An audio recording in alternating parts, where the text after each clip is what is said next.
Good evening. I would like to welcome everyone. Call the meeting to order at 6:02. With great respect and humility, we acknowledge and honor the lands of the name of people. The name of people maintain their profound, unique, and spiritual connection to the land through ages, traditions, teachings, stewardship, and expressions of reciprocity. Do we have any additions, deletions, or changes in order with regard to the agenda? All right, seeing none, any opposition to approving of the agenda? All right. Seeing none, may I have a motion to approve the minutes of the education meeting from October 7th, 2020? Moved by Trustee Stanley and seconded by Trustee O'Neill. Is anyone opposed to that? Seeing no opposition, the minutes are carried. All right, we're now tonight we're going to be having some really good presentations from senior staff. I'm going to call on Superintendent Saywell. We're going to start with 8.1, which is the district review story. And just for staff, for trustees and other partner groups, what I want to try to do with questions is just as usual, put it in the chat and I will acknowledge you. And I will wait for an appropriate moment when there's breaks in the presentations to bring in those questions so that we don't interrupt the flow of the speakers. Over to you, Mr. Saywell. Good evening. Thank you. Through you, Madam Chair. Trustees will recall last week that we started our district review story. We had Mr. Lundeen and Ms. Davidson from Rock City Elementary and Wellington Secondary, respectively, present on their school review stories. I did a piece on the district review story, and we had a couple of folks from Learning Services start to talk about their results for their operational plan.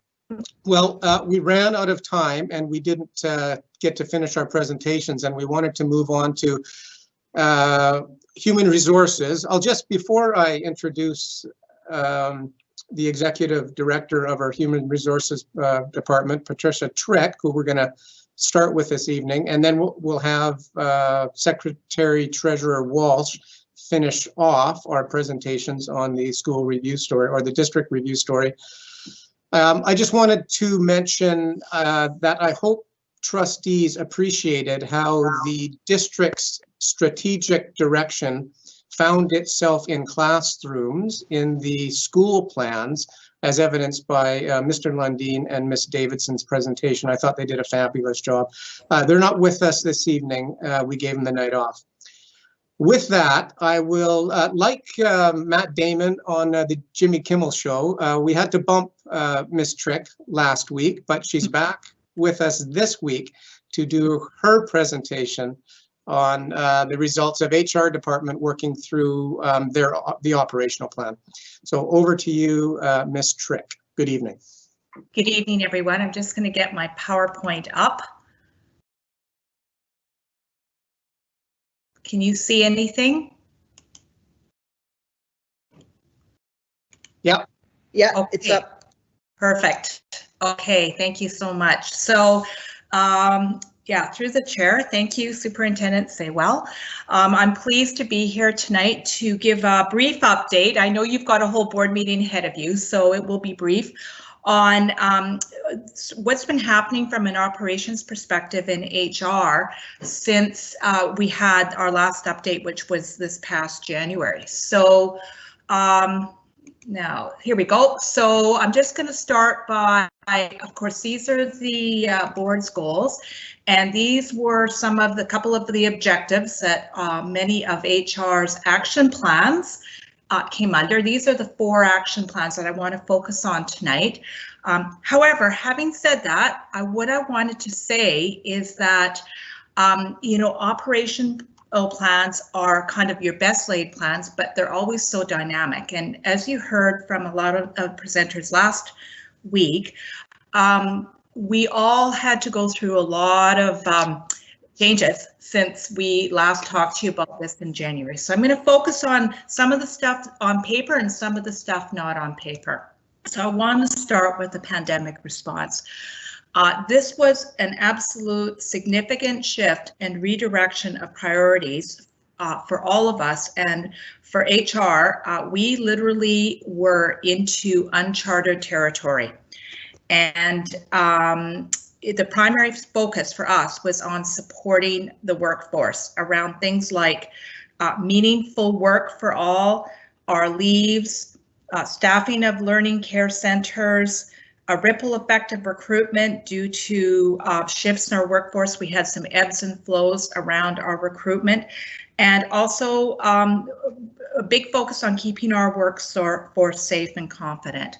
So at one point we were 100% in our department redirected to this, which was so important. As a result of that, of course, some of the things that we had planned for over the spring and through till June had to get postponed. But what I do want to talk about is still some really exciting stuff that has happened. So and actually, we're just really happy that we've had a couple of developments just in the last couple of weeks. So last week, we were able to resurrect our first cafe sessions, which this is training for principals and vice principals around specialized topics. And so we got that back on track. And this week, we're about to reschedule our first session that was actually slated from last year on our leadership development. And that's for all of our leaders across the organization. You know what? We also managed to continue to do 100% completion of our growth plans throughout this. We are currently exploring all kinds of opportunities and ways that we can get back on track for many exciting ideas and suggestions that we have around leadership development. In terms of culture, well, I just want to focus on, we've got all kinds, and a lot of what I talk about all overlaps, but I do want to give an example tonight of something I think is really having a fantastic impact on our culture, and that would be through Stephanie Johnson in her role of Seaitsa. So besides all the great stuff that we see coming out of that office through Ted and Stephanie, Stephanie and I had the opportunity to meet regularly up until March last year, and we had the opportunity to continually discuss opportunities, ways to enhance our culture. And one of the most exciting initiatives that came out of this, and it was actually just sparked through a conversation between Stephanie and I, is the opportunity to view employee recognition through the lens of Seaitsa. So as a result, we did manage to have a wonderful session with our stakeholder partner groups and knowledge keepers, and this included a couple of trustees, and we looked at sort of opportunities and ways we might look at employee recognition from this lens. We're all excited about this concept, and now our next step is to take this to the next level by involving all of our leaders, and so that we can keep talking about what this would actually look like. Succession planning and recruitment. Well, you know, I just want to talk about succession planning a little bit, because succession planning is so much more than replacement planning. It involves everything from, and some of the stuff I've talked about, but professional development, culture, the growth plans, goes on to include career pathing, temporary opportunities for existing staff, cross-training, capacity building, knowledge transfer, and all kinds of support. So we know that and we've talked about this many times, that this stuff happens organically in our day-to-day operations at many levels. But I want to again give one really exciting example of a new initiative that we came up with last year, and we were able to actually get in just under the wire in March. So we held a session called the Lemonade Stand, and what this was, and it was a real joint effort with Learning Services and HR to have provide teachers with information and insights that may lead to their interest in becoming a vice principal at some point in their career.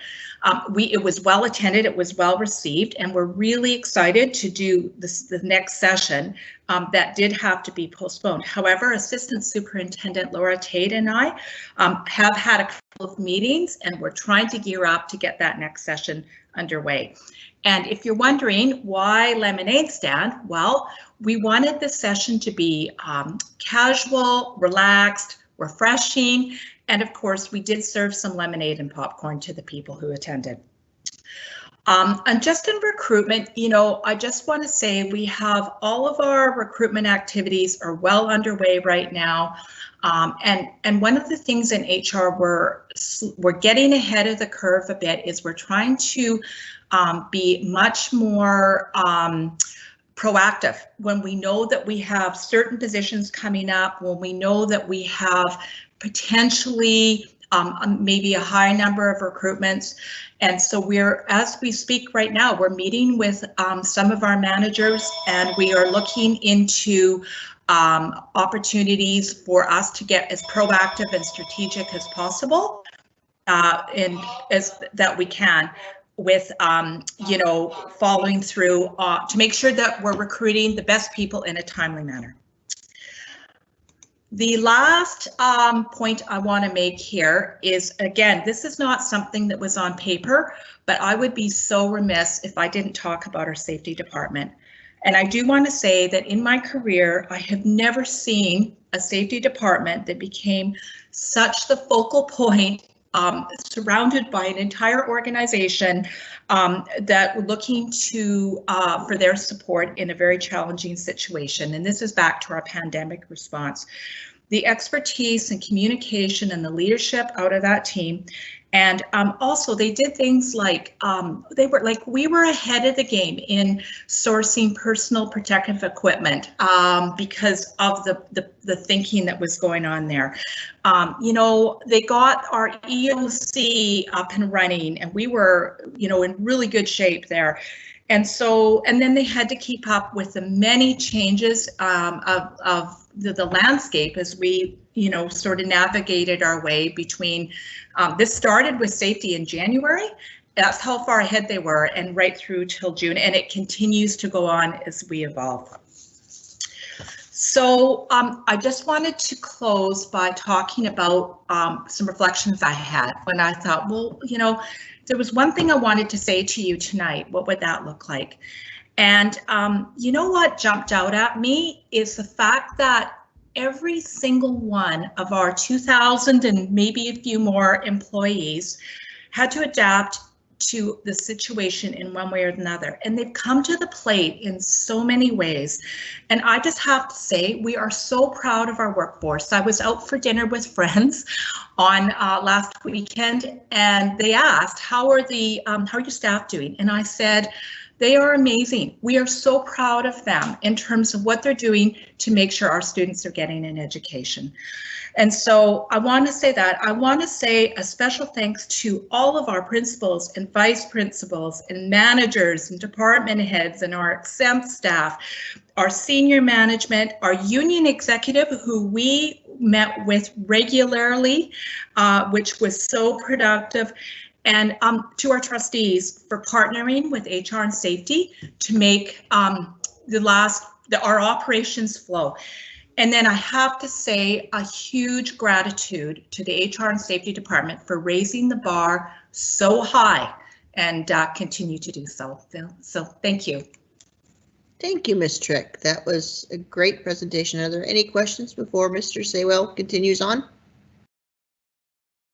Okay. Roll, Trustee Stanley. Hi, thank you, Ms. Trick, for that presentation. I guess I kind of have two questions. One, because I do have in the back of my mind, from that mental health perspective, the question which you just brought up, which is how are our staff doing? How are our staff managing with the pressures during a pandemic? So just, I'm just going to interrupt there and say I see someone's email up here, so we might want to, I don't know if that's. Thanks, Patricia. Patricia, can I interrupt? Patricia's sharing your screen. Yeah, you want to unshare your screen, Thank Patricia. you. Yes, I forgot. Thank you very much. Great. So Thanks. that has been on my mind. And I'm wondering if you could speak a little bit about that. You know, do we have any indicators of, you know, stress levels among our staff? Are they taking sick leave more often compared to other times? Do we have anything? But I want to add on to that question, just to make it more complicated. Then you said how incredibly impressed you were by our staff and how amazing they were. And so to quote, "They are amazing. I'm so proud of them." My other question is, have you told them that? Because I think that that's something that people really need to hear. And the way that you just said it made me wish that they were all watching at this moment in time. Okay. So through the chair, just to respond to your first query, Trustee Stanley, you know, there's some measurements we can look at. So for example, and this is actually a good measurement, our sick leave rates right now are almost identical to last year at the same time. So, and we've been monitoring this quite regularly, and we'll look at this date last year, what was it? So, I mean, there's a little bit of fluctuation, but overall, it's been really, really great. So that's one indicator that we have. We continue to rely on our meetings and our communication from the unions around if there's issues or concerns. And this is what I was referring to about how productive those meetings have been with our unions, because we would have really good talks about if there were certain situations or where the high stress points were, and that was good information for us. And then we would look at, and you know, I'm not, there's all kinds of examples of that, but you know, I don't want to kind of get into those tonight. But that communication, I think, was super helpful. We also, of course, are in touch with what I would call our line managers. Those are our principals and our vice principals and our department heads. And we have regular communication. We still have our emergency operating committee still up and running. So we will hear where there's, you know, sticking points and try to address those. And we have addressed them. And so those are just some really high level things. We also, you know, constantly are making sure our staff know that they have access to things like the EAP program, you know, and so we've got those kinds of things in place. I know that in some cases, I'm just going to give another real plug to the safety department, because they were so amazing, where we had maybe particular individual staff, especially when we had to come back to work initially. That was challenging for people. It was challenging for all of us. And, you know, our safety department would go on site and they would address concerns at that point. And I don't know that there was one situation that they weren't able to resolve. And, you know, that's why we were just so amazed. So there's some examples there. So I'll just leave it at that. And then in terms of your last query, no, it would be lovely if staff were listening to this, but I haven't had an opportunity, of course, to speak to all of our employees. But it's a good thought, and maybe I could take that away and think about if there is an opportunity somehow to get that message out. I mean, I think through the superintendent and the communications there's certainly, and I have a chance to have input into those communications, that we've had some opportunities throughout this to be able to communicate with our staff. All right, you had a follow-up, Trustee Stanley. It's not a question, it's more of a comment, which is, Ms. Trick, my background in psychology is in trauma and attachment, and I'm very aware that when, like for example, in community traumatic situations like earthquakes or floods, what helps communities get them through traumatic times is coming together and feeling like they're bonding together and they have a sense of community. So I'm very appreciative of everything that you just said, because that question I have about worrying about staff mental health and well-being is a real concern during a crisis like a pandemic. And what you just said, including your tone of voice and the care and the sense that the experiences that you described, which seems to indicate various staff groups coming together to try to get through this pandemic as a team, to me, I hear that that is an extra layer of support that we have in dealing with the stress of a pandemic. So I'm very appreciative that that has been your approach. And I see, a comment on the side to indicate also another staff member saying that they've found this to be a positive experience, at least in regards to coming together. So I really want to express a sense of gratitude from that mental health perspective. So thank you. And through the chair, Trustee Stanley, thank you so much for your comments. Yes. All right. Giving everybody else one more minute. Thank you, Ms. Trick. That was from Greg. Mr. Saywell, you're back. I will hand it back to you. Thank you, through you, Madam Chair. Thanks to Trustee Stanley for her comments, much appreciated.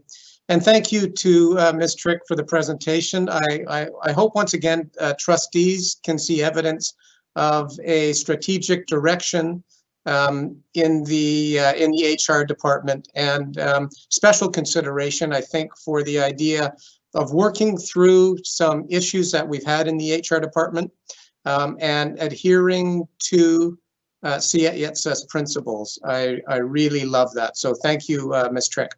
We're going to move on to Secretary Treasurer Walsh with his update on the operational plan and facilities, finance, and IT. Mr. Walsh. Great, thank you very much, and good evening, everyone, and Madam Chair.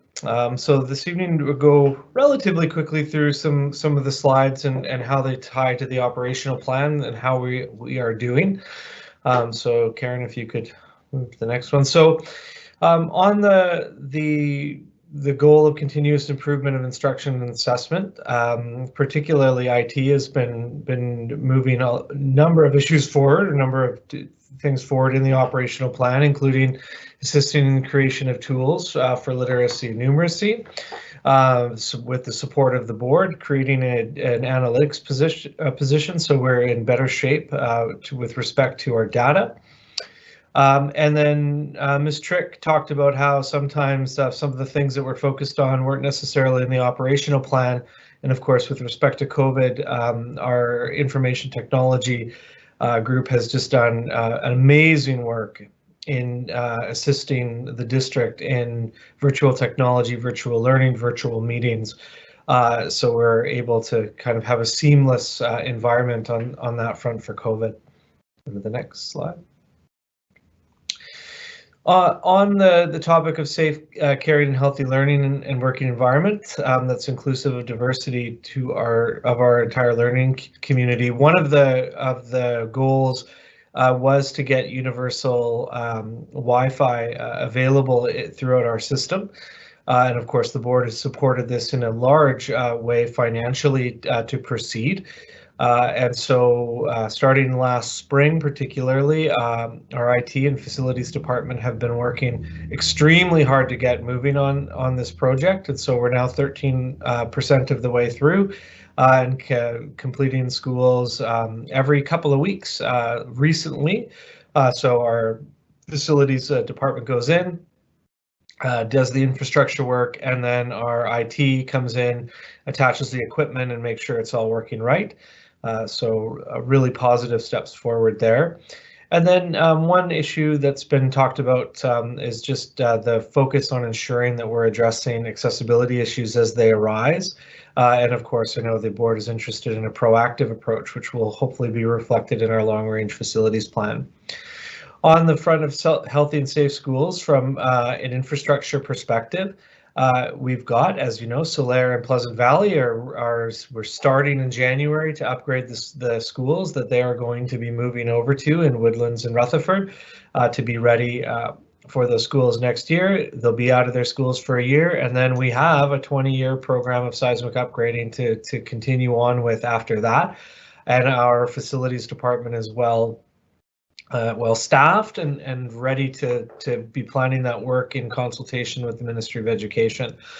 This year, they rolled out the post-earthquake response pilot. So what this was is that this allows us to do a very quick check of the status of the school, working with the Ministry of Education as well as a seismic group We did this, I believe it was Fairview, and so on our shakeout day, so obviously it was just a fake signal, but we're able to see centrally whether our schools would, based off of the tectonic movement, whether our schools would be immediately safe to reoccupy. So interesting program that we will be rolling out. Lead remediation continues to be a priority and I believe is nearly complete.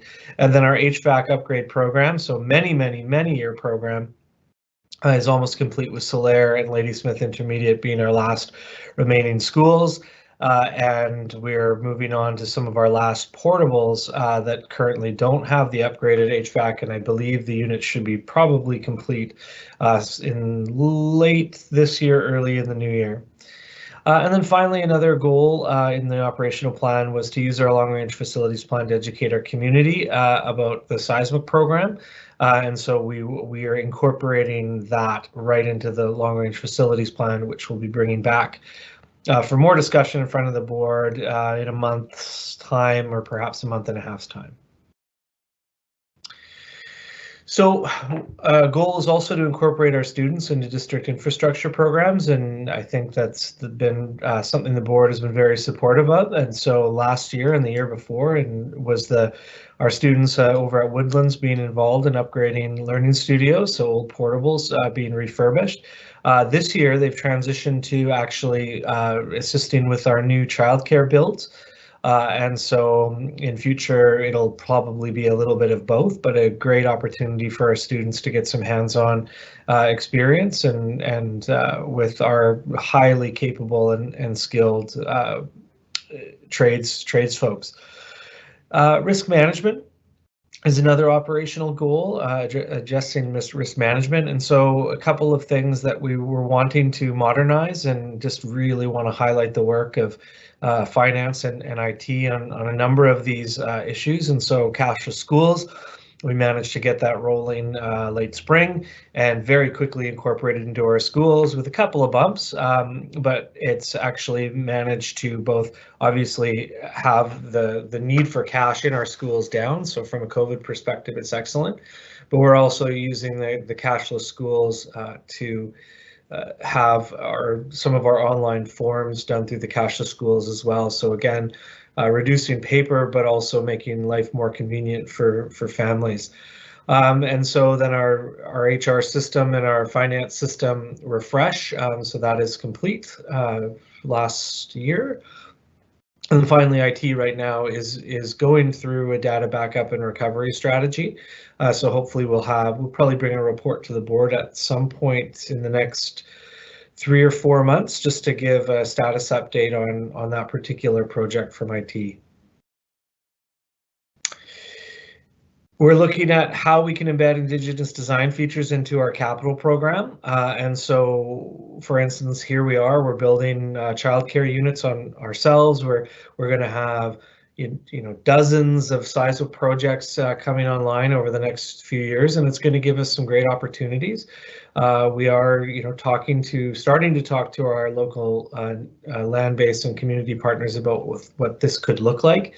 And so it's definitely on the radar of all staff in facilities department that this is a priority. And then finally, in employee engagement and employee growth, and I know that Ms. Trick talked about this, but our facilities department and finance as well as IT too, giving opportunities for staff, both management and QP, to get leadership opportunities. And in facilities, moving to a more in-house focused model is allowing us to recruit more staff at the kind of medium and lower level management and kind of senior level union the positions that is providing successor opportunities. And so succession planning is at front of mind when we're doing some of these things. And so we're very confident that we're going to have staff available as retirements occur, particularly in facilities, but in finance as well. So Now, obviously, a big one for on the operations side is to be a leader in environmental stewardship and sustainability. So I want to give a shout out to the work that the finance team has been doing in consultation with various departments in moving to get our administrative procedures upgraded to incorporate sustainability. So purchasing, the board saw, stewardship of the land is complete, and energy use is in progress. And in fact, one of the COVID priorities that we've had is wherever there is extra time, the finance team particularly has been working incredibly hard to do a complete review of all operational administrative procedures to make sure that they're up to date, that we're actually making sure that we're following the APs as required, or we're making changes, and we'll be coming back to the board to report out on that work in the near future. A major target for us is a reduction of GHG emissions 4.5% each year. And so we've done well in the sense that from 2010, our emissions are 17% lower. But we want to say from the outset that a 4.5% emission reduction target is incredibly optimistic. We did not meet it last year. And particularly with increasing enrollment and increasing facilities use, that becomes incredibly difficult. As the board has, though, supported additional investments in additional environmental upgrades. The print management strategy is in progress, so we should see some positive movements there. Whether it's going to be enough to get us over the line, we're not quite sure, but certainly if we do manage to replace our bus fleet over the next decade or so, that's going to make some big headway. And we continue to make the investments in electric vehicles, boilers, HVAC, and lighting. And then just on a resource management front, our fields, our crews are just amazing, and they're the friendliest people you'll ever meet as well. And they're doing some great work, making sure our fields are up to date, but also getting some high-tech water management systems in place. Excuse me, I believe Georgia got one this summer. That should very much lower water use across the board for us. Then we also are partnering with our regional municipal partners on active transportation issues. So maybe not transit as much, but active transportation, recycling programs, and waste management. Outdoor learning, currently we're in the process of seeing if we could create a template for an outdoor learning space.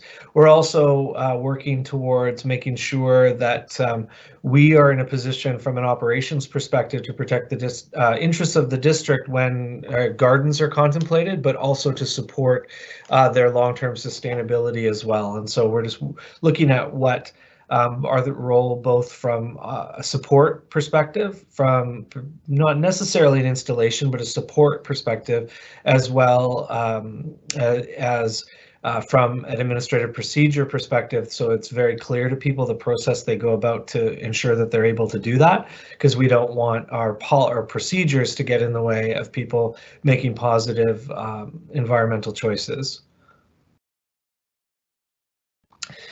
Truth and reconciliation, just from a professional development perspective, really want to highlight and applaud the participation of folks from IT, facilities, and financial services doing Pro-D with respect to the CAETSIS framework, in participating in learning with respect to Call to Action 57, and the Hulkaminam language learning, which a number of us are participating in, and encouraging all of our folks who have time, obviously, to participate in CAETSIS and Hulkaminam language learning, so we can get an understanding of and how we can incorporate those principles into the work that we do on the operations side.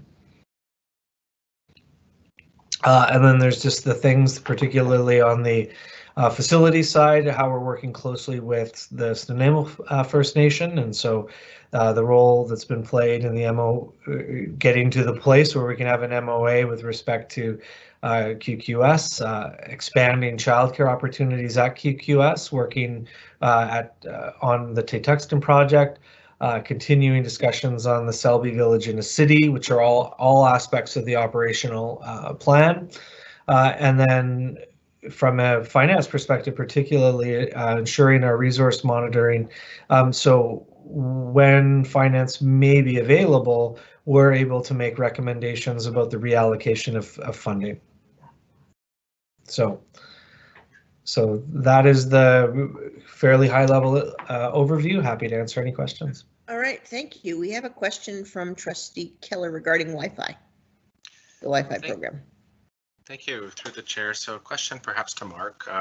Appreciate the update on the Wi-Fi program. I believe it's about 13% complete, and I'm just curious if we've received any reports from staff or students on the performance of what's happened so far with the upgrades. So I can certainly report back at a later time. There's been kind of generally positive when that's turned on, but I think what's more happening is we're not hearing complaints. So we continue to hear the concerns. So Dover Bay is a great example that you've probably all heard of, because there are so many students there that are trying to access devices. And so we're almost done there. And so hopefully we'll be able to provide some feedback, particularly at the sites that have had big concerns. But no, I haven't heard any specific. Thank you. I would, as an individual trustee, like to hear back at some point, just because it's, this is a very large investment for our district, and just wanting to get a sense of how it's working out, and if from staff, whether or not any additional, the program's working, or any additional changes would need to be made. So thank you, Secretary Treasurer Walsh. All right, do we have any other questions for Mr. Walsh? Okay, seeing none, Mr. Saywell, I had a question. Trustee Barron had asked if there'd be an opportunity to ask questions on presentation. What was, Trustee Barron, can you just jump in with your question? Yes, absolutely, Chair. Thank you. I was just wondering, at our regular board meeting, we had started these presentations and we were quite tight on time. And staff did a great job of trying to share a lot of information in that short period of time. And I did have a question based on those presentations, and I'm wondering if we'll have an opportunity to ask those questions this evening. Yes, thanks. Through you, Madam Chair. Naturally, so we put the district review story in this package, as well as the operational plan presentation, so that trustees could review those. And if there were any questions from last week, coupled with the presentations, of course, this week, sort of closes our all of our presentations, and we would open it up for questions on anything we've presented last week and or this week. So would you like that question about last week now? Is this a good spot, or would you think it would be better after 8.2? Yeah, thank you for the clarification through the chair to Superintendent Saywell. I'm happy to ask my question at the end of the presentations, as it might ruin the flow if I interject right now. Yeah, thank you. All right. All right. Sounds good. Well, thank you. Through you again, Madam Chair. I think I'll turn it over to Deputy Superintendent Davey, who can introduce the next speakers.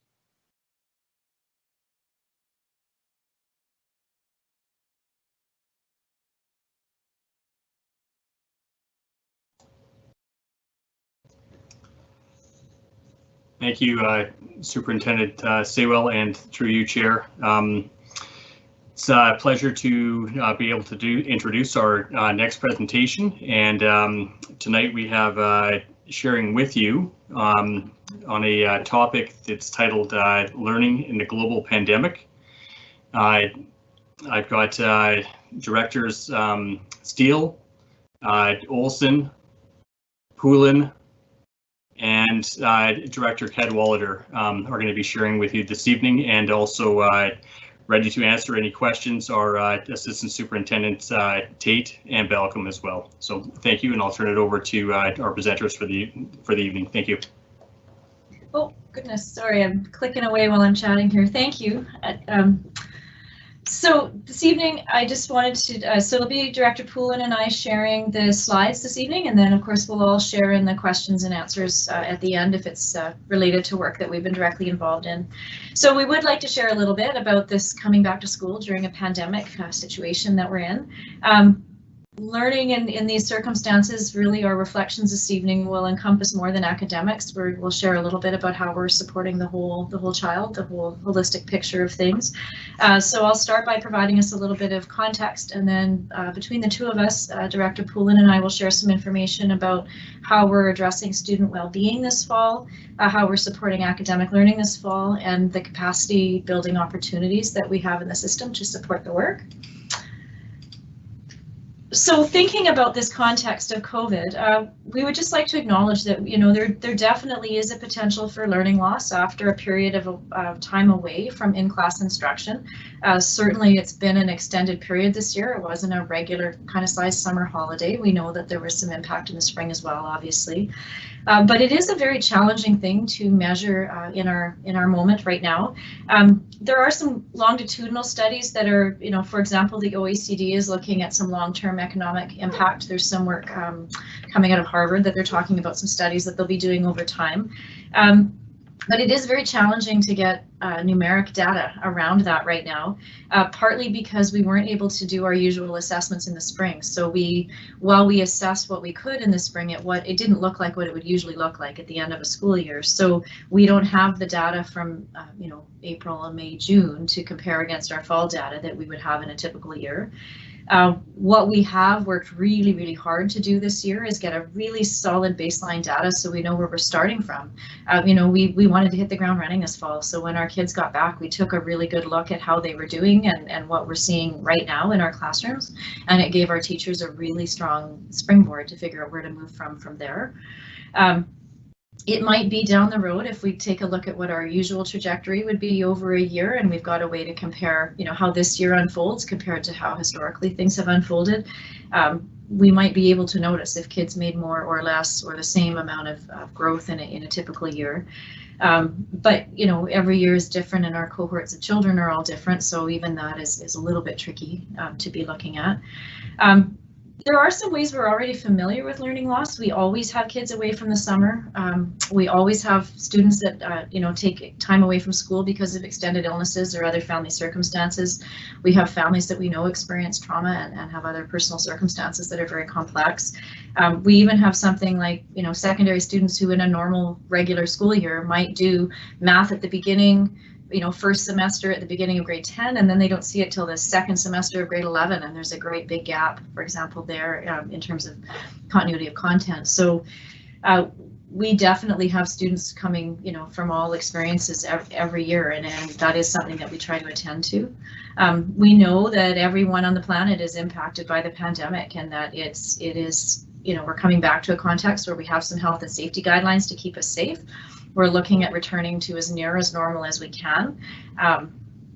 So we need to just look at our students and how they've arrived back, and you know, learning loss is more than academic learning.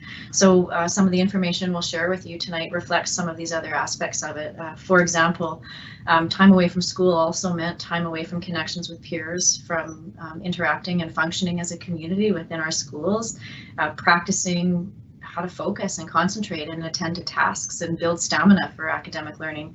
And we also know there was lots of family stress during these challenging times, and that our kids are coming back with a variety of different experiences during their time away, and we need to be thoughtful about that as well. So I'm hoping that what we share this evening will show you how we've attended to all of those layers and aspects, because it really is a different time for us, and it's been a complex journey back to school.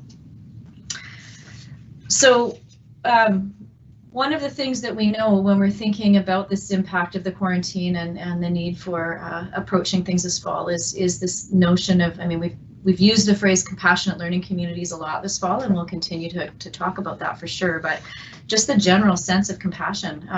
We know the kids we can see are doing better than the ones we can't, right? Or at least we know more about them. When they have returned to us and we can interact with them and spend time with them, and you know, be together as a community, we can have some confidence about whether or not our communication is open and our strategies are working.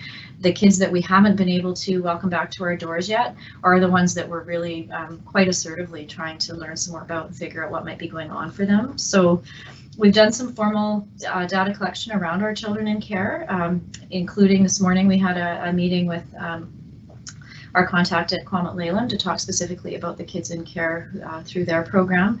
But all of our schools are making sure that our kids in care have a mentor and are connected to somebody. And if we haven't had them back yet, we're reaching out to try to figure out where they are and what we can do.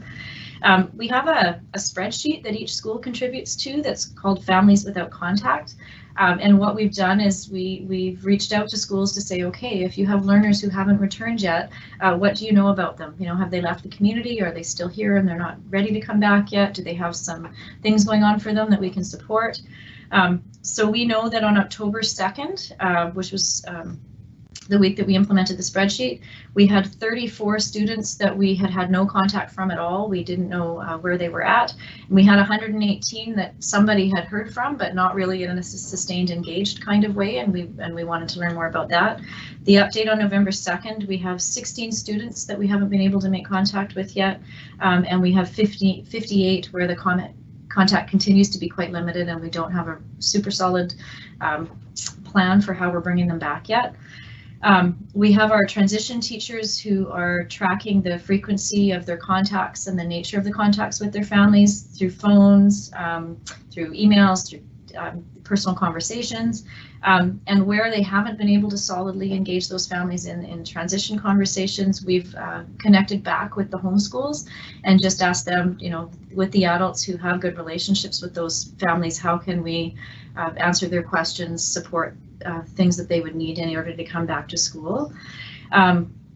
We know that you know, we've collected some data on some families who have some very specific needs, families who are hungry or who have experienced some trauma or have other issues directly resulting from the pandemic that we're trying to support. We also know we have some students in distance learning who may not have chosen that pathway in a more typical year, but this is the best thing for their family at this time. So we're looking at how we can support those families. And we're just working really hard to reach out. So where regular phone calls and things haven't gotten us there, we're doing lots of other things. We've reached out to community partners for help with that. We've reached out to, for example, MCFD or to the Child Development Center, to the RCMP, so all kinds of, you know, whoever we know that might be able to knock on a door. We've looked at other emergency contacts in Mayette and phoned friends and relatives and people that we think might help us connect back with families, just try to make sure that we're really reaching out and letting families know that, you know, it's about supporting all of them in our community and figuring out how we can do that work together. Okay, so at this point, I'm going to turn it over to Director Poulin, and she'll share a little bit more information about some of the things happening directly in our classrooms and our system now that the kids are back. Thank you, Director Steele. And yes, I do have the opportunity. Sorry about that. Thank you, Director Steele. And yes, I do have the opportunity now to share some of the things happening in our classrooms.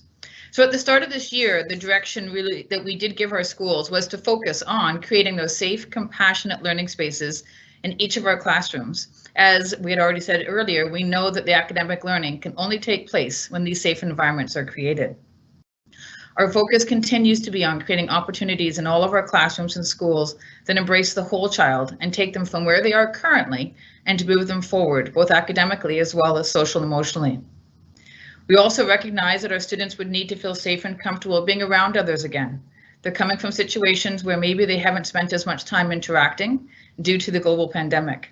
We also were just remembering and reviewing how to interact with each other in a respectful and collaborative way and spend time together back in our school settings.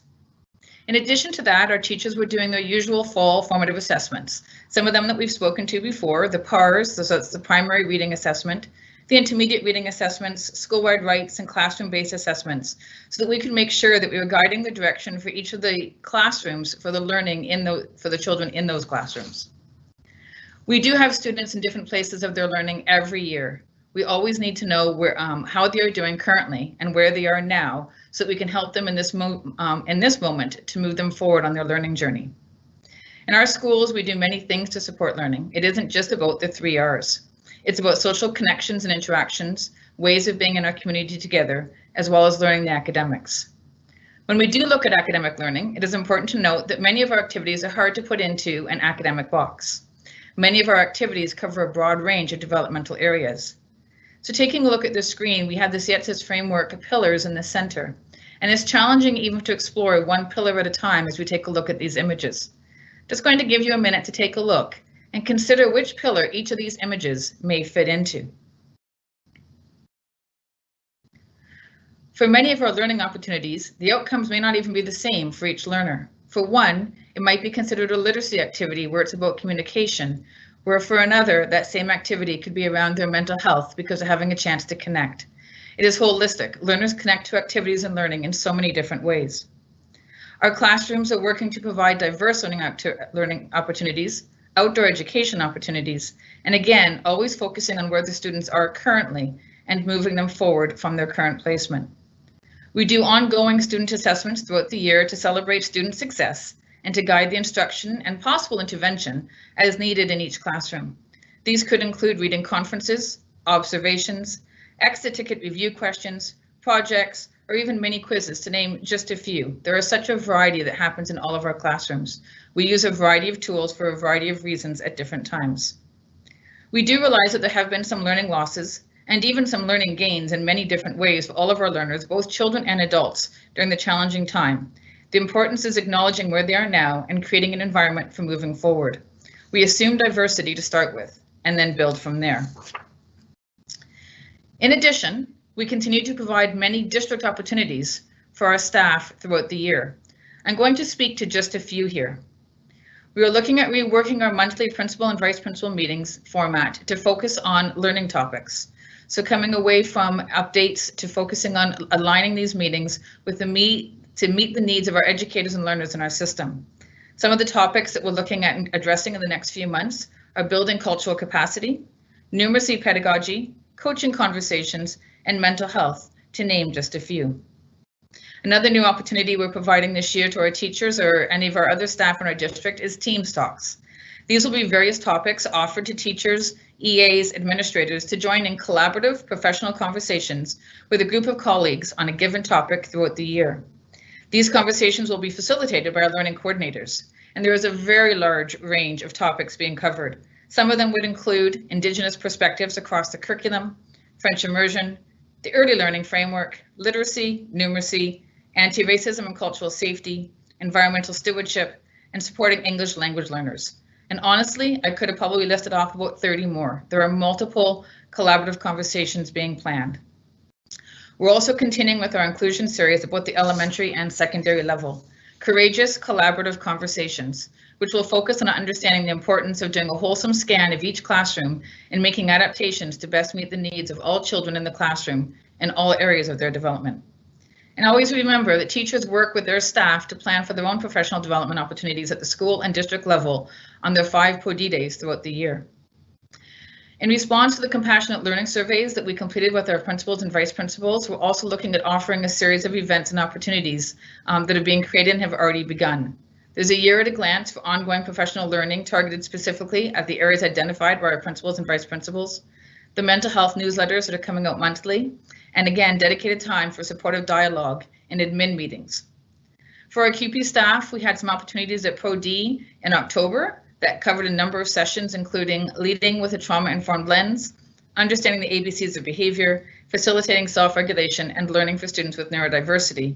And we're looking to continue those going into February, where the themes will be compassion and understanding behaviors that result from trauma. In reflecting back on the past few months in schools, and honestly, in all aspects of our lives that have been impacted by COVID-19, this quote by Kiran Mazumdar-Shah felt fitting as a way to close our presentation. Ultimately, the greatest lesson that COVID-19 can teach or remind humanity is that we are all in this together. Thank you. That is a beautiful quote, and I have a question from Trustee Barron.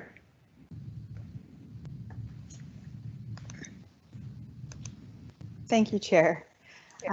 Through the Chair, actually, to Director of Instruction, Carrie Steele, I had a question around the information that you were presenting to us on your slides. I appreciate the information. I was calculating that to getting the breakdown of where we're at. And I guess I'll just step back for a moment and appreciate there's so many moving pieces right now, and it's so complicated that I feel like once we start getting a grasp on one thing, there's 5 other things to have to wrap our heads around. And so I so appreciate all the work that you have all been doing to maneuver and to do the best that we can through, all of these unexpected circumstances. And so I appreciate the breakdown as we quickly approach the November 6th deadline of the time that we had given students and parents to make a decision as to what they would like to do for their next steps if they were in the transition program. And appreciate the point that you made around 74 students have had limited to no contact, and appreciate the information as well around what we're doing to re-engage those students. And my question is it's interesting to me that just as we're trying to sort out what to do with these students in the transition program, our cases of COVID are continuing to increase. And so I'm wondering if you're seeing at all any movement happening from those students who made the decision to go into our bricks and mortar schools, of wanting or having a desire to move out of our schools into other options in response to the increased cases of COVID. I'm wondering if we're seeing any shifts around that. So through the chair, I'm actually not sure I'm the one best equipped to answer this question. Partly because Trustee Poulin's the one, or pardon me, Director Poulin's the one who's been frontline with the transition team, so she'll maybe want to speak to those conversations a little bit more. Whoever's best answer. Yeah, Thank you. My experience in the schools has been that people who are at school are really happy to be there, and it's actually quite comfortable and warm, and there's lots of community there. So yeah, I don't know if Deputy Superintendent wants to add some comments there. I see he's popped on, but I'm one of the things I would like to just mention before I kind of hand over the mic here is those numbers are interesting too, because I did give you some numbers, but what I learned when I was going through the data and exploring it is I actually think we've engaged more kids back in the system than it sounds like we have, because part of what happened was we had families that we either thought had left or we hadn't engaged with really at all, and then all of a sudden we had a great big number because we found them. And so that's how we know that they're only a little bit engaged. That number actually, went down here and up here, and like it's a lot of moving pieces. So what I feel confident about is that there isn't anybody we haven't thought about since school started. Right, like as we've found the families and the kids and we've had the conversations, the lists have ebbed and flowed a little bit, but I think the reciprocal conversation between transition and the schools and ICE, I do think that we have thought about every family and reached out to every family, and while we've had varying degrees of success in that dialogue, sometimes we found them, right? We're working on it, and we're paying attention to who's on which list, and that it feels good to know that we're wrapping around our community and we're getting there for sure. So I'll stop talking now. I'm not sure who wanted to answer your actual question here. Director Poulin, maybe you want to start and then I'll jump in after. Thank you. For sure I can. So we do have some more specific numbers around the transition program that I believe Deputy Superintendent will be sharing in regards to that. But we have been seeing our students, and families making decisions to head back to school. Some to choose to go to DL. But the other part that's been an interesting piece is we've had families who have, indicated that they are going to DL and then have changed their minds to go to return to school. So we are seeing the movement happening, in different places. And I would have to echo what Carrie is saying, what Director Steele is saying, and that is that, what we're hearing is that kids are keen to get back, and if there's reasons that they're not, it's usually not so much a fear of coming back, it's other pieces that are just kind of in the way for things in their family. But we're seeing, the trend heading back to school and making those decisions. And if I might, Chair, through you, just in response to the question, and you've heard through the various presentations both last week and this week, and also through updates, since last spring. As we return back to school, there are very supportive and strict guidelines around maintaining the integrity and the organizational health of our school buildings.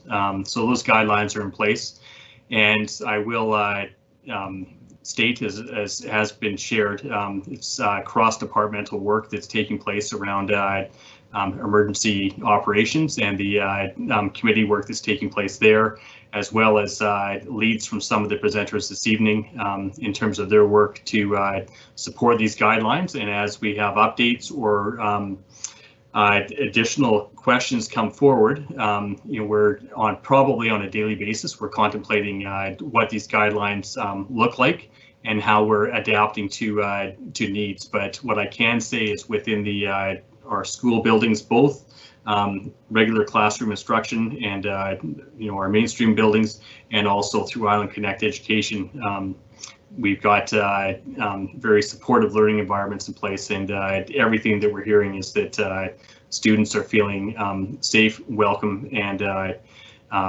certainly their needs are being met within our facilities. So thank you.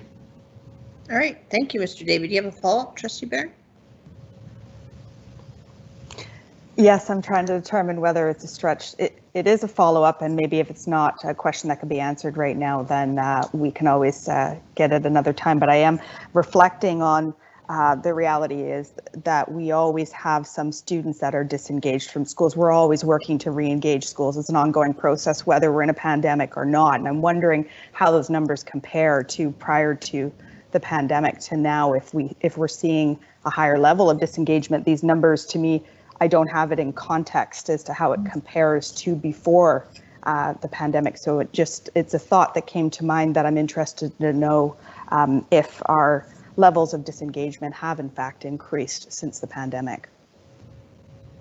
But if we don't have the answers right now, I understand that. Yeah. Yeah, and if I may, through the chair, I'll respond. I don't think we have comparable numbers to go back to from previous years to this year, but I will also state that there is as Director Steele has pointed out, we know who these families are, and we are connecting in. The beauty of what I'm finding, or the depth of the work that's taking place right now, is that we have both, say, the transition learning program. We have teachers from DL and coordinators from DL, and we also have our school-based teams from a child's regular school that will be connecting with these families. So we've got multiple layers of connections and supports that are out there to both identify and then connect in with families who may be in a more vulnerable type situation. Thank you. All right, thank you. Trustee Higginson had a question. Thank you. Thanks for all the information. I really appreciate it.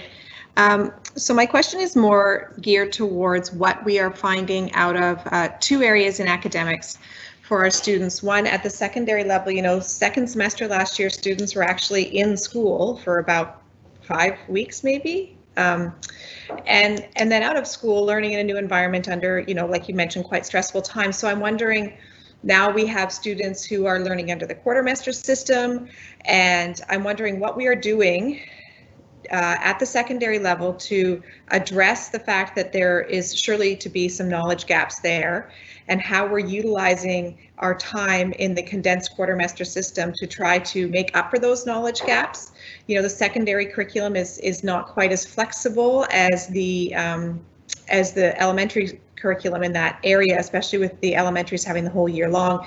So the first one is at the secondary, and the second one is at the elementary. You talked about all the assessments, and this may have been in there, and I apologize, there was a lot of info, is what are the assessments showing? I understand you mentioned that we don't have the same information from last spring to this fall, but what are they showing in comparison to other years? Other fall years, in terms of what gap in knowledge our elementary students may have, and then how are we addressing that in terms of our plans for professional learning, or even just addressing that with our students this year?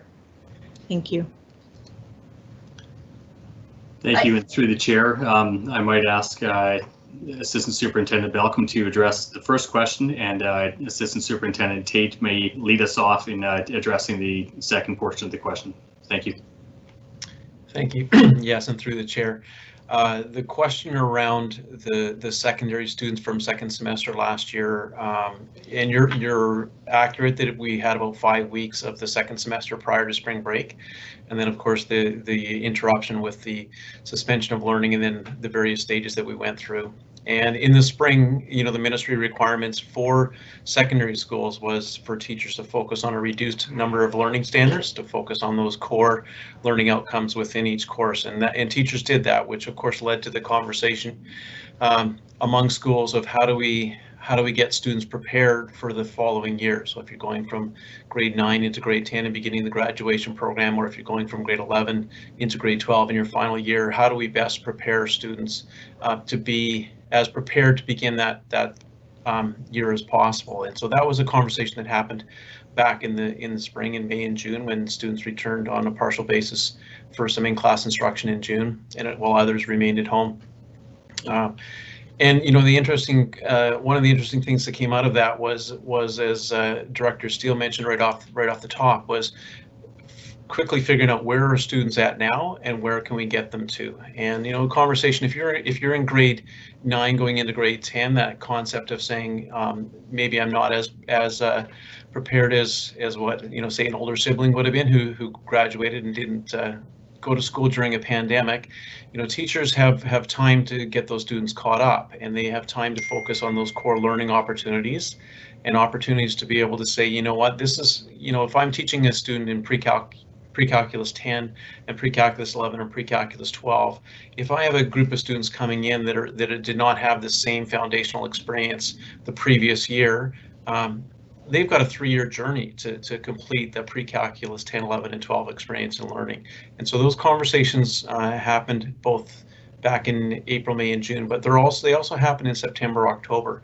And as Director Steele mentioned, you know, there's always been concern about students who may have just barely met the minimal standards in the first semester of one year, and then they don't return to that subject area till the following year, you know, the second semester. And so September was, I think, across the globe for secondary teachers, an opportunity for them to say, I really need to start where the students are at, as opposed to starting where the course starts. And often, you know, September would be in a traditional year, we're ready to go and we just jump in and get going, whether the students are prepared to be at that starting line, so to speak.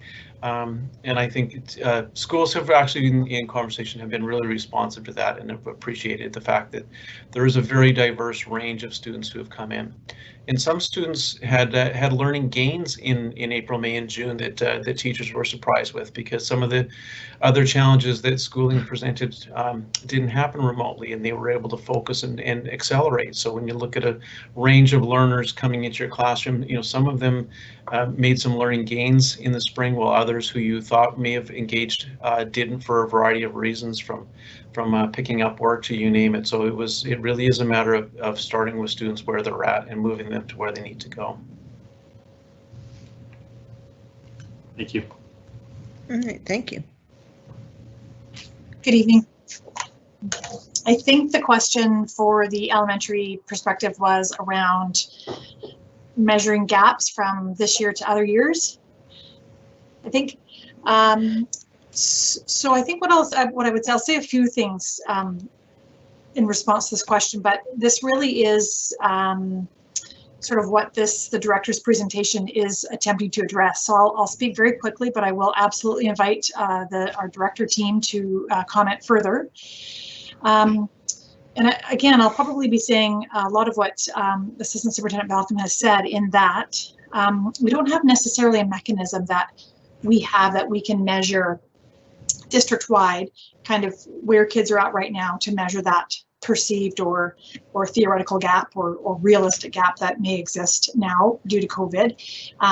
From year to year, from a summative assessment perspective, it's really the FSAs. That's something that we know is consistent year after year, which is why it's really important that it occurs every year with fidelity. And so that really is an assessment that helps us kind of look at cohort to cohort. But we have to remember again that when we measure year to year, you're not measuring the same students, so you're not measuring their progress necessarily. And within our district, we have worked really hard to build really excellent assessments, and in large part, in totality actually, these assessments are formative in nature, meaning that we meet a new group of students every year, whether they have a myriad of gaps or not, and with those assessments we establish where they're at with their core fundamental skills, so their literacy, their reading, writing, their numeracy skills, and from that point on we give them what they need. And that happens every year. And I think both Directors Steele and Poulin have touched on this. So we'll open it if the two of you would like to add any more to this response. The only piece I'd like to add is that one of the things that I've observed over the years in the elementary setting is that learning really, like the developmental continuum is so broad, and our kids are all over it when they, regardless of grade level or age or any of that stuff, they come to things in the space and time and way that they're meant to come to them. And so while I agree we were out for a while, I also think that kids don't kind of learn on a steady incline. There's lots of kind of jumps and pieces in their journey, and I'm super confident that the teachers getting to know the kids really well in the fall will put us in really good shape to have lots of growth and development this year, because they will begin where the kids are at, as we always do, and move them along at the pace that they're meant to go at. And I have lots of confidence in our kids and our teachers. I think what we needed was to get back together, to be together as a community and move forward. And we were really explicit about building community before we worried about other things, because we knew that that was the foundation that was really going to put us in good stead moving forward. And you can feel it when you're in the building. It's really lovely. I'm going to leave it there because I think you both have summed it up beautifully, and don't want to go any further unless there's a follow-up questions. Follow-up, Trustee Higginson? No follow-up. I will say, though, to that point, Director Steele, I have a dear friend who's an elementary principal somewhere else, and he talks about when he can finally get his staff to recognize that every year you have about 5 grade levels in your class. Mm-hmm. And that kind of helps people with their learning, and it sounds something that's very similar to what you're saying, and that it's the same this year. So thank you very much. Question from Trustee Keller. Thank you, and thank you very much for the presentation. That was really good. And to the chair, and perhaps if this question is more appropriately asked in another setting, I'm okay with that too. It's related to continuity of learning, and I'm just curious to know what programs or strategies we have in place for the students on our transition program coming back to school in November. If you'd like, I can speak to some of that, Deputy Superintendent Davey. So our students that are in our transition program have been returning to school throughout the program, not just, next week. We've had students who have been returning to school just on a steady stream. Our transition teachers that have been working with them have been interacting with those families in regards to the student work and providing feedback and information back to the families on any work completed. When the student does return to school or chooses to go to DL, the transition teacher provides three types of information to the school. So they provide some of the student work that they have done, so some samples of student work, so that teachers will have a sense of what they've been doing and where they're coming from and what kinds of, what their work is looking like. They're providing a contact tracking form, so basically just a sheet that lets them know how frequently they were able to be in touch with the family, how they were in touch with the family, if it was by phone or by email. So just a sense of how those conversations were going and how the family has been feeling throughout the time. And then they also are providing just a transition summative report type of thing. So just a really quick anecdotal summary about how the child has been doing, how they've been managing with the transition learning, and what their concerns or excitements are about returning to school or going to DL. So each time a child goes back to a school, those documents are sent to the school contact to be passed on to their classroom teacher. That's great. Thank you very much. That was a very good explanation. Thank you very much, Ms. Poulin. All right, thank you. Any other questions before we move on? Seeing none, oh, Trustee Barron. Apologies, a very quick question. I was just following Director of Instruction, Poulin, is that right? All right, so many titles, sometimes hard to keep track. I got excited when you were talking about the 3 pieces of information that goes with the students who are leaving the transition program. I'm wondering, have we identified any high-level themes of what feedback is being provided around the students' needs or experiences, or any tidbits of information that we've pulled from those processes that stand out at all? I haven't yet, but that's a really good question. I am going to meet with our transition teachers that we do still have working with the program on Friday afternoon to thank them and acknowledge them for the work that they have done. So that's a great opportunity for me to debrief with them if they started to see and hear trends and be able to bring that back. So thank you. Thank you very much. Okay, seeing no further questions at this point, I will turn it back to the presenters. And I'm not quite sure, was there anything more on 8.2, or are we ready to move into 8.3, the transition learning program update? Madam Chair, I believe that we're ready to move forward. Yes. Okay. So I will just take a moment, if I may, through you, Madam Chair, just to thank our presenters, and also to recognize the work of the team that prepared this information for trustees this evening. There's been a lot of fabulous work, and again, as the superintendent has pointed out through our presentations last week and also this week, it gives us a good sense and a vote of confidence both within our department and also throughout our system here, just of the great work that is taking place throughout our schools. And that's the most important part. I want to bring the conversation back, as we did last week, to our students, and recognizing that that's why we're here. That's where our hearts are, and this is the great work that those people that work within our system are doing. So I want to acknowledge that, and again, thank our presenters for bringing that forward this evening. On the next topic here, you have in front of you on page 59 of 70 in your package. Through the chair, I just want to present an information sheet on the transition learning program update. As has been noted, I want to thank Director of Instruction Poulin for her work and leadership on this program, along with the work of coordinators and others that have been able to assist our teachers in this program. And I will also just take a moment to acknowledge the transition learning program teachers who have been connected in.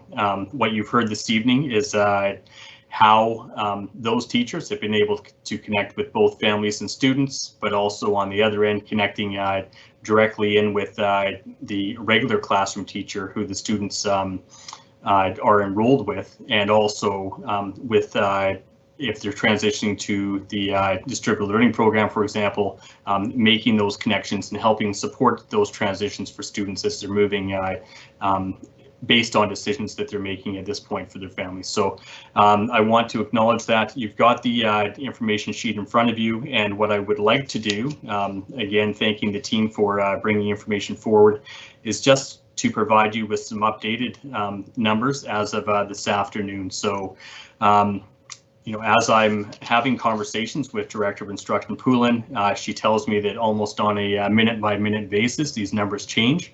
And I'm sure that we will see significant changes between now and the end of this week. But the updates for you as trustees are that at the elementary level, there were 441 students that were registered in the transition learning program. Of the 441, 307 students have now returned to regular in-class instruction. 76 students have opted for distributive learning through Island Connect Ed. 10 students have opted for homeschooling, so that's outside of our school district. And we still have remaining 48 students whose families are either undecided or have not replied in terms of a decision that they're going to be making between now and the end of the week. As has been noted, our teachers are in regular contact with all families, but particularly just trying to support the decision making of families that are undecided at this point. At the secondary level, we had 58 students that are registered in the transition learning program. Of those, 25 students have returned to regular in-class instruction. 20 students at the secondary level have opted for distributed learning through Island Connect Ed. 4 students have opted for homeschooling as an option outside of our school district. And we are continuing to work with 9 students whose families are undecided at this point at the secondary level. So I appreciate the update and just recognizing that those numbers will continue to change over the next couple of days here. So if there are any questions regarding the information on the information sheet, I'd be happy to answer those, or to be able to rely on Ms. Poulin, who's more directly involved with the transition learning program. Question from Trustee Higginson. Okay. Thank you. Just on the 76 at the elementary, or just in general, the students who are choosing DL instead of going back to a bricks and mortar.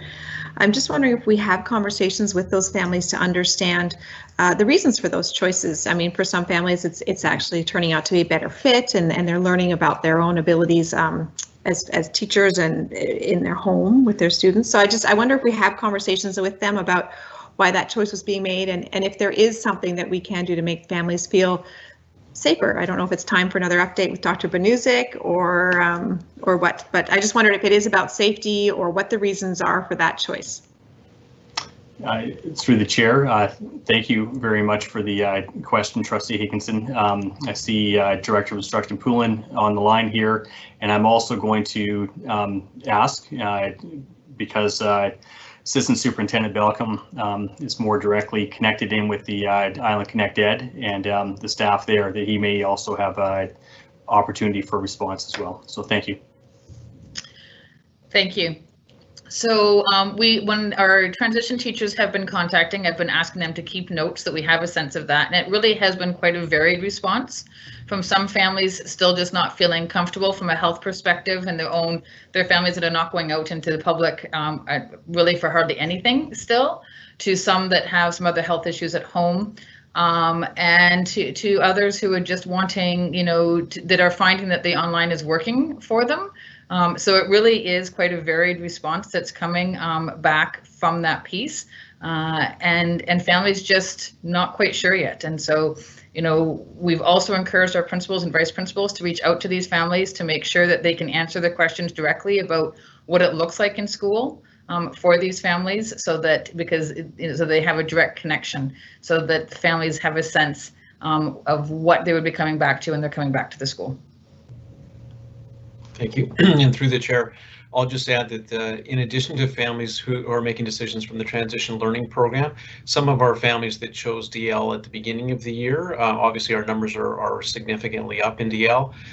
One of the common themes for those families in making that choice is the uncertainty of living through a pandemic, and we went from different stages back in the spring, and there's no certainty that we're going to remain currently in stage 2, and some families just feel that they wanted some certainty for what the year would look like, and they know what DL is going to be, and so okay, we can make this decision with certainty for September to June and then return for the following year. And regardless of how safe schools are or how welcome they're hearing, for peers, there's always that's today, but it could change, and I think there's some uncertainty out there that the families have made that choice for DL.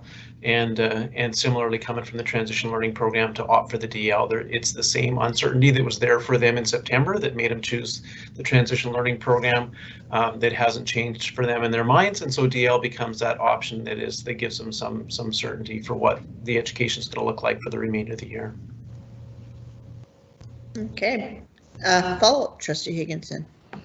Yeah, thanks. So when I think about, and it was a bit of a flurry in August when the transition program came about, I think about the funding related to the transition program and the impact this might be having on our budget, where we have almost 100 students that I'm unsure what the category of funding is for them now, because I think that they were FTEs because the intention was that they would come back, and now we're transitioning into DL for good reason, I understand.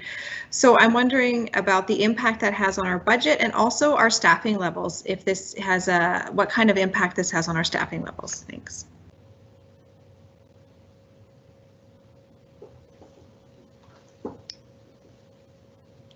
Thank you, Secretary Treasurer.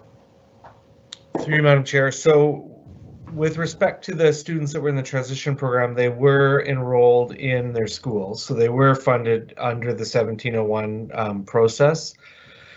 So at this point, it remains to be seen exactly how the ministry is going to be tallying things going forward. So we're not going to, I anticipate, have to provide money back. So for instance, the students that go to homeschool. With respect to DL, of course, there is opportunity for more count, and in the secondary space, it's a little bit different too, in that they're funded by their class. So in the secondary, it's not a concern. I think at this point, it's a bit premature in the sense that we probably need to get a sense of exactly where the Ministry of Education expects the treatment of these students to go. So for instance, previous years, double counting might be an issue, particularly if you've already funded for bricks and mortar and then you're funded for DL. So we don't know exactly that. With respect to staffing, clearly, if there's no additional funding, we've got these students that are sitting with, essentially, they're in teachers' classes in bricks and mortar schools, even though they're not attending. So if they move to DL, we would have to provide them some kind of service. We have to provide them service, and at the same time, there's a teacher that's technically funded with that seat. So there's an implication there. We just haven't had those discussions, and we're still waiting on a little bit of guidance from the Ministry of Education that we're hopeful will come soon about what kind of treatment that they would expect, and then perhaps some advocacy from the board level on that particular front. So we haven't had those discussions fully internally as well, because we do have some options to try to mitigate those issues from an internal financial perspective, but we just haven't had those full discussions until we get a sense of what the movement looks like on November 6th. All right, thank you. I see another question from Trustee Barron, but before I turn the floor over to her, I just would ask if anyone else has questions about anything we've had presented tonight or the district review story from last week. Would be great to have that in the queue now, so that we don't, because I think that's sort of probably the best place for it would be in here now. So Trustee Barron.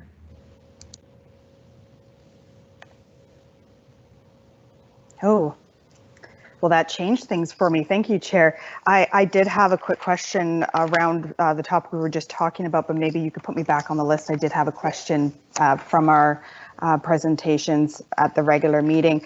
I believe my question was answered, but maybe I could just ensure I heard correctly or that I'm not misunderstanding. It does build off our what Trustee Higginson was asking about, specifically around some, I was hearing information around some of the reasons why families chose to transition from the transition program into DL, and my inquiry was specific to what feedback we're hearing from parents and students around their apprehension or uncertainty of not knowing how to move forward, and what information we're receiving around that. I did hear health issues, not feeling comfortable, uncertainty of living in a pandemic. I feel like those would probably overlap into this category as well, but if there's any further information that we have, I feel like that would be really helpful. Thank you. And through the chair, yeah, it really, that is the newest bit of information is just that uncertainty, right? In previous years, families would inquire about DL, right? Because they're looking for something that might be a little bit different than their bricks and mortar experience. So they would be moving towards something and saying, yeah, I think this is going to be a better fit for us. when they were contemplating returning to school in September, and this is probably a worldwide contemplation for parents and students, they had questions around, well, I know what September is going to look like because the ministry had announced the stage we were in, and we could, schools could share with families, this is what it's going to look like. What we weren't able to do was answer the questions which lots of parents had is, but what will it look like in, October or November or in January or February? And, those answers could not be answered with certainty. And I think that's where families made the decision to say, okay, how do we find some certainty in what the school year is going to look like? And DL had that certainty, right? They could inquire through Island Connect Ed and say, what would the school year look like if our child was in DL? And they could get a picture of that, and they made a decision. And sometimes that decision was, I think, the scales were tipped in favor of a certainty over the uncertainty of what our bricks and mortar experience is like.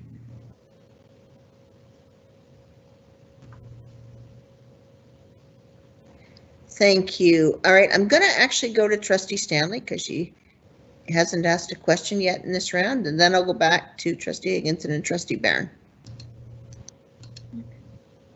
Thank you. I'm going to shift gears considerably here, actually. If we're ready for those district review questions from the presentation last week, that's where my mind is at this moment. So I see Superintendent Saywell coming on board. Great. On the presentation, or in the presentation on, I think it's page 16 of our presentation and page 11 of the report, the page that's entitled Completion Rates.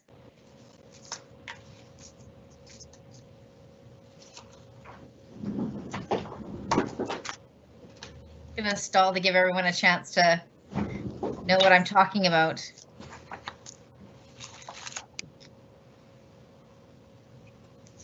I hope that's enough time. You look ready, Scott. What I'm surprised about, there's a few things I want to better understand when we're talking about the area of students transitioning to post-secondary institutions with 1 to 3 years. I have a lot of questions about this area.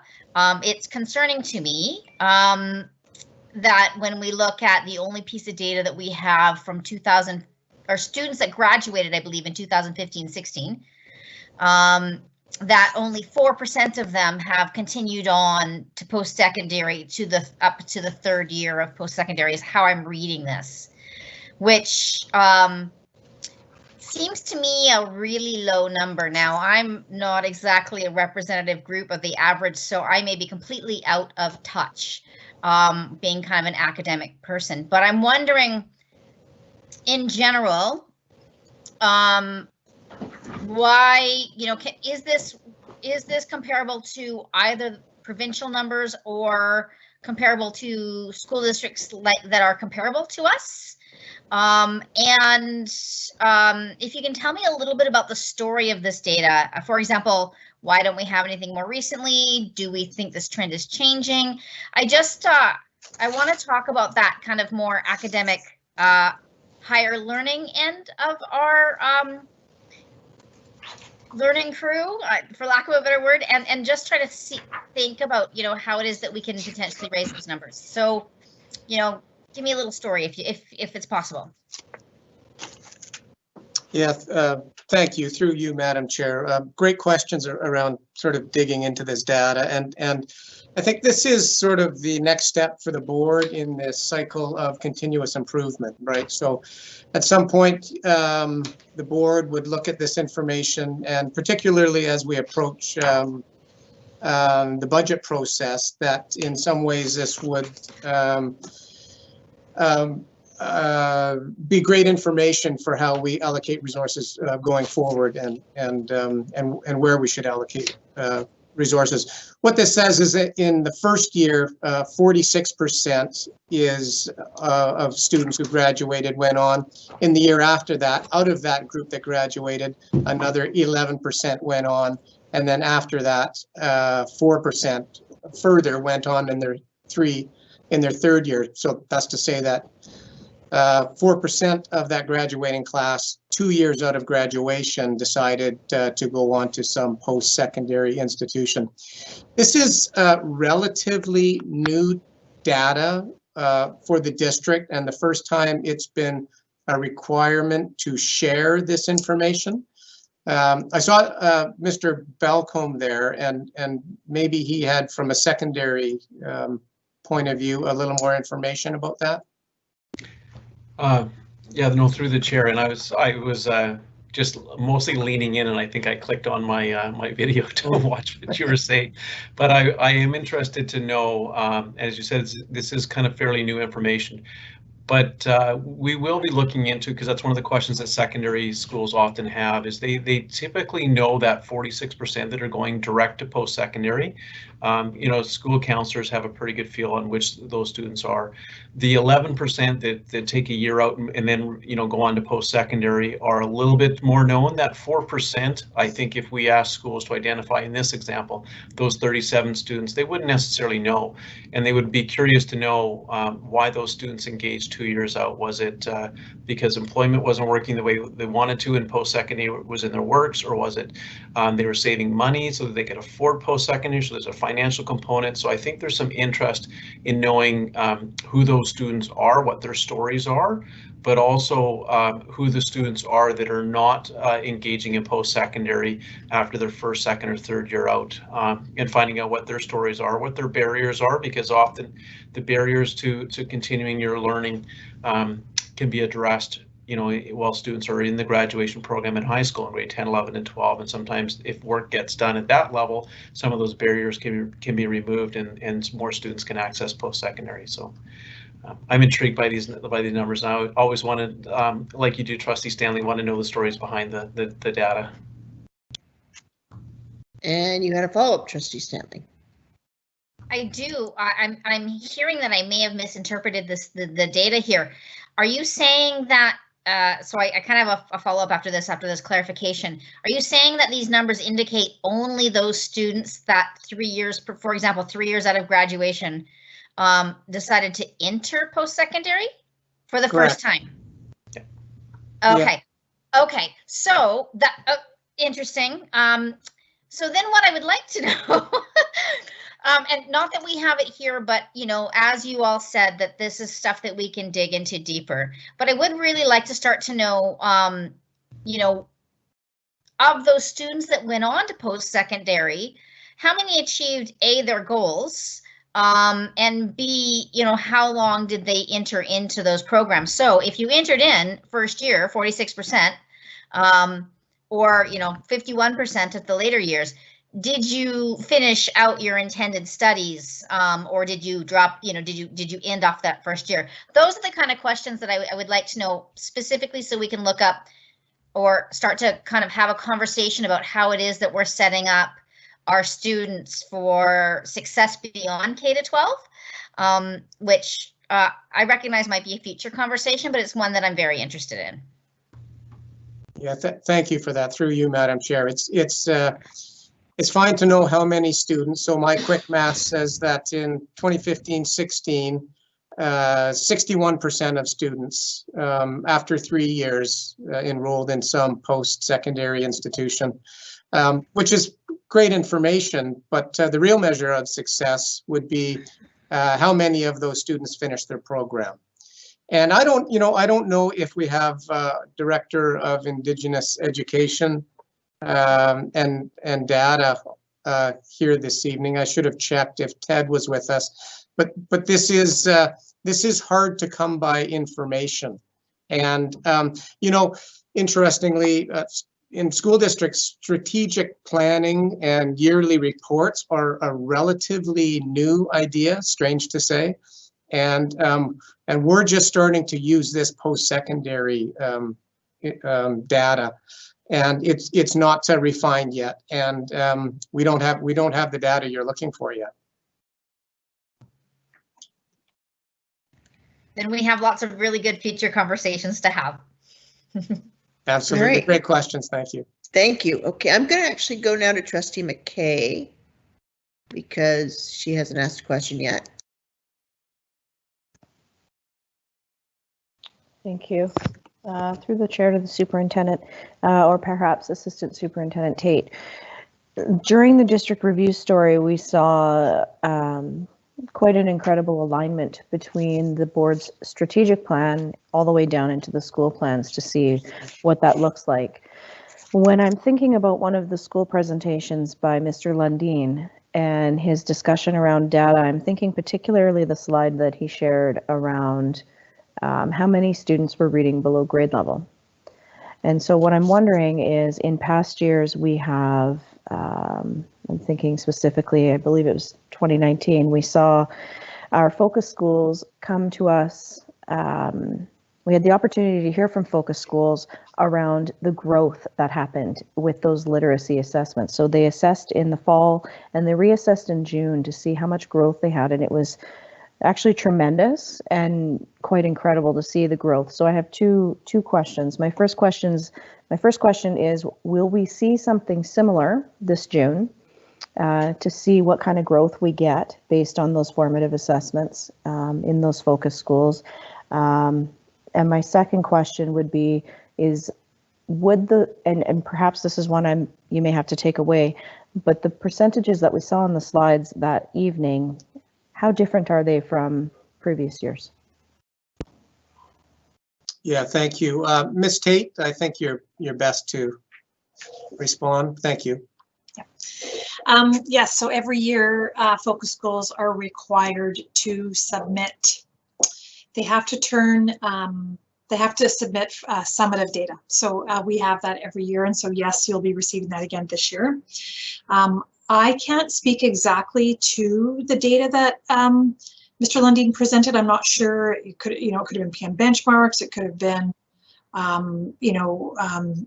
I don't know what the data was. So I think I would need to dig into that a little bit. And then, of course, Rock City's not been a focus school for very long, but we will have at least 1 or 2 years to compare for that particular school. Great, thank you. Any follow-up, Trustee McKay? No, thank you. Okay. All right, I will go back then to Trustee Higginson and then Trustee Barron. Oops, hang on, oops. Sorry, technical difficulties. Thank you, Chair. Buckle up, folks. Here we go. This is the first of many questions. I have a lot of questions tonight, and I hope that that's viewed as my desire to really interact with this data, because I do feel like this report is some of the most important work we have to do together. And so I'm deeply appreciative of you folks getting it to us, and now I'm going to ask you a lot of questions about it. So thank you. My first set of questions is regarding page 11, where we talk about continuous improvement of instruction and assessment, and page 4 of the report. And we talk about the things that we're doing to support improvement of instruction and assessment. We talk about, in the second paragraph, the capacity building that we support. We talk about the professional learning communities, and we talk about the focus schools. So my one question is kind of for all of these things, what do we do to measure the ongoing success of these particular items that we are highlighting here?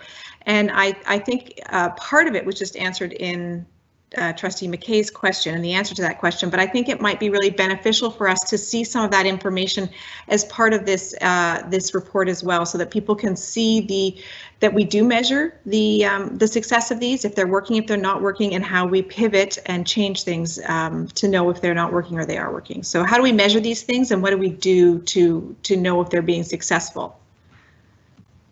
Yeah, thank you for the question. If I could ask Ms. Tate again to speak to, let's start with your question about the success of focus schools, because that is similar to Chair McKay's question. It is, and I will say that focus schools primarily is measured by the reading data. It's a K-3 reading initiative, and we measure the reading data. Now, when we have a report at the end of the year, we include all sorts of anecdotal data as well. And those are individual stories. Those will tell stories of student growth on an individual basis. It'll also speak to the growth, or at least the experiences, of the professional capacity building, right, in a more anecdotal format. For the others, capacity building and PLC, for example, I will, I'll invite anyone else to jump on board as well. These ones are a little bit more challenging to measure.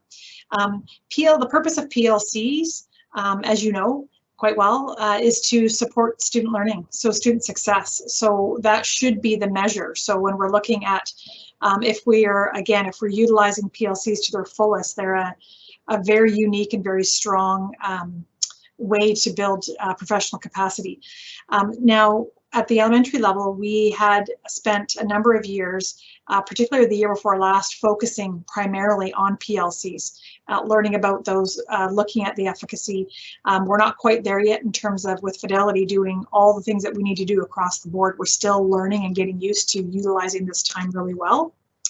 And then in terms of capacity building, again, we're not measuring how well an educator does in a professional learning opportunity. I think what we keep looking to and what we're trying to use as our measures, our end measures, are always student data. So I know that's probably not the answer you're looking for. We do often we'll do surveys with the participants for them to tell us, sort of what they learned, what they're taking away, how they're putting this practice in place, etc. And we're constantly having those professional conversations, but I'm not able to quantify that for you at this time. Yeah, I'll just add that, by design, this framework for enhancing student learning, the district review story, encompasses sort of a simple set of measures that are designed to encompass important factors that are vital components to a strong educational system, which means this. Our goals are very different from other school district goals and objectives. And that is, you can measure, if you're trying to increase reading levels in grade 4 students as a goal, well, we can measure that. If the objective is to improve grad rates, then this set of measures will give us a pretty good idea that what we're doing is improving those rates. And so it's, if we want specific goals, as we do in some of our objectives, we're simply measuring how we do on a student learning survey in areas of where kids feel a sense of belonging. When that's an objective, we can give you a direct measure. More difficult overall, particularly when we're dealing with humans and we're investing in a whole myriad of supports in different areas. So that's a really complicated question to answer simply. Okay, you had a follow-up, Trustee Higginson. I do. I have more questions after this too, but my follow-up to this, I know, just letting people know. My follow-up to this is just, I do believe that we need to stop calling it the new curriculum. I feel like we should just start calling it the learning transformation or something else, because it's not new. Like, seriously, my kid's gone through it and he's in high school now. So I think we need to just stop. That's my follow-up to that. Thank you. Okay. Trustee Barron had a question about to learning services regarding page 28. Thank you. I'm not sure, this is not specific to the district review story, if that's going to mix up the process here, but I'll just continue. Just go. Okay, thank you. So when we discussed this slide at the regular meeting last week, there was some information provided that spoke to this slide, and I don't know if it was because my brain was on overload, but I don't remember the specifics of what was said to this slide. The information I'm looking for specifically is around the gay straight alliances that's briefly mentioned on the slide. And I'm wondering what's currently happening in our schools as far as gay straight alliances. Are there any barriers in offering those gay straight alliances within our schools? And is there anything happening specific to COVID that has increased barriers in offering these alliances? And I do have a follow-up after. Thank you. Is it okay for me to take this one? Yeah, okay, so through the chair. Yeah, so I've had quite a bit of conversation with our learning coordinator, Shalai Gavoyich, who's working really front line with these teams. And that's actually an area where I'm really proud of the work actually that happened through the spring when we had our closure, because we do have an active group at each of our high schools. We have some that are well established and long time running and are really, really super active. We have others that are just getting going and kind of, you know, learning the ins and outs of how to do that work really successfully and how to reach the students that we would like to connect with. But there is a sponsor teacher at every site. There is a group that meets weekly at each of our high schools. Through the closure last spring, you know, obviously they weren't getting together to meet. And there were some concerns expressed by some of the students in those groups about the privacy issue, right? Like at school, you kind of go meet in the room and you sit down and you have a conversation together.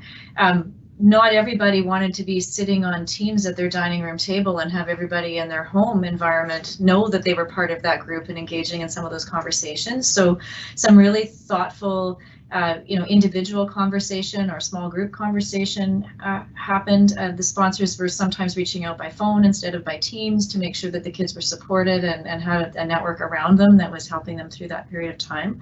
And I think what it actually did was it created a community in a different way than we had prior to that. And so when they got back this fall, they're happy to be a community together and be able to figure out how to continue that work together. The other piece that's come out of that, because some problem solving and strategizing had to happen with the adults who support those groups last spring.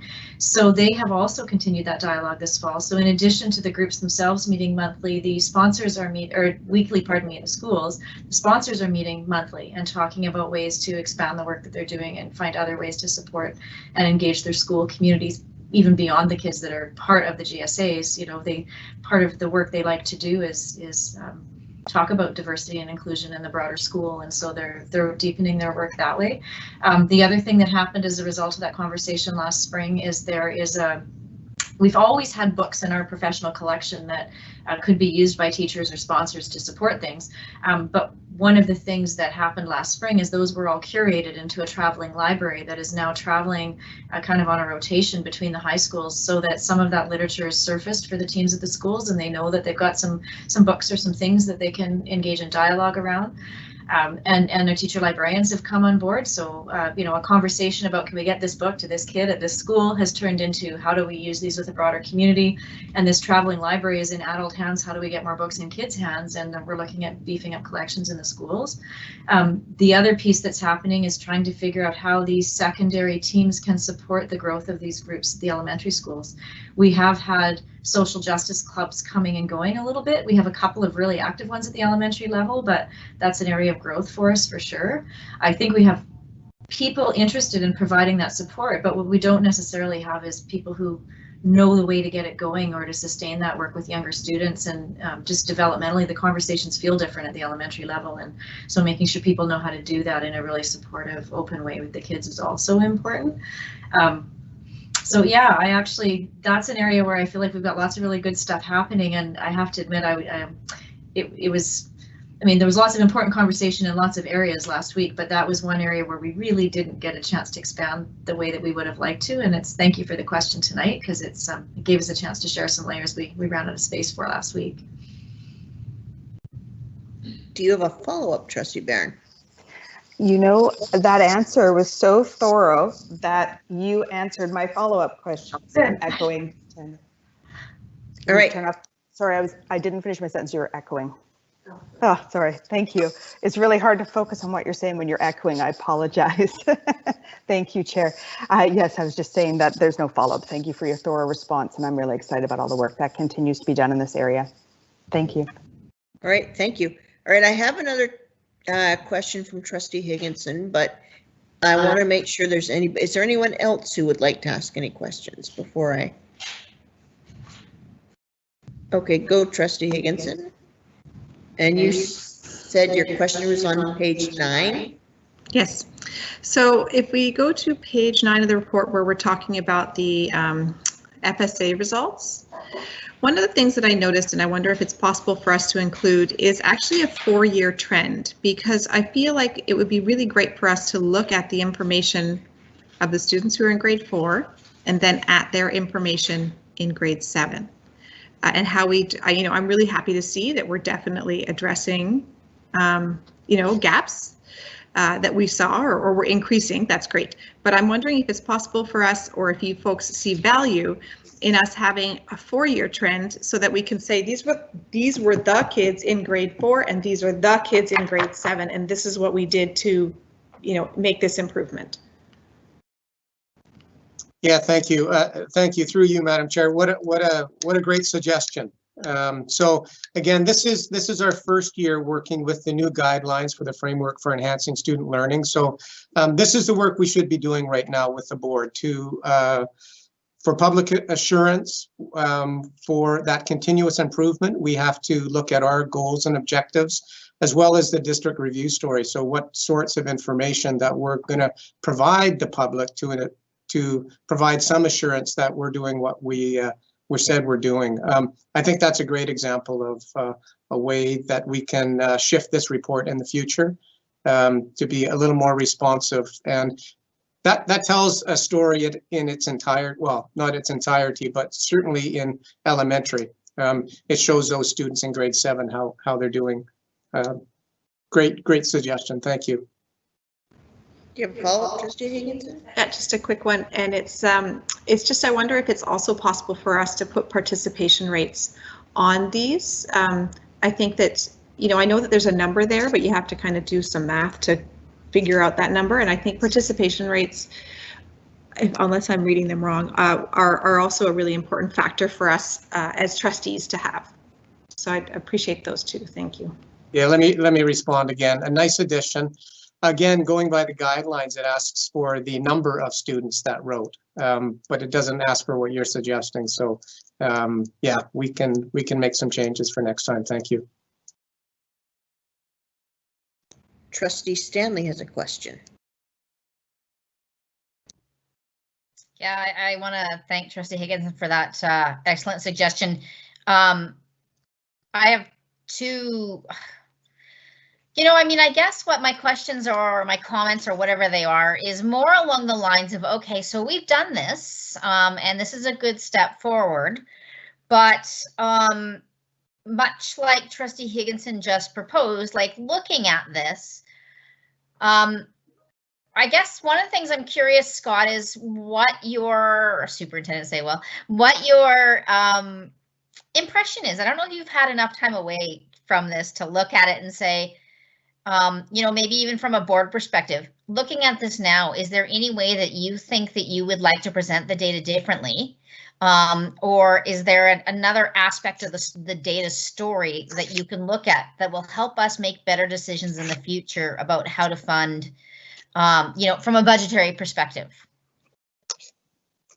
Yeah, thank you. Great question. And that's why I really appreciate these questions and the work that is ahead of us, because again, this is our first shot at responding to a ministry mandate, a brand new ministerial order that provides a sort of a suite of areas that we need to report on. And you mentioned, you had a question previous to this, and I thought with the post-secondary institution question, I'm not sure I would even design that in the same way, because it's a little bit confusing. So there's some design elements. I think there's probably we can improve on how we tell our story.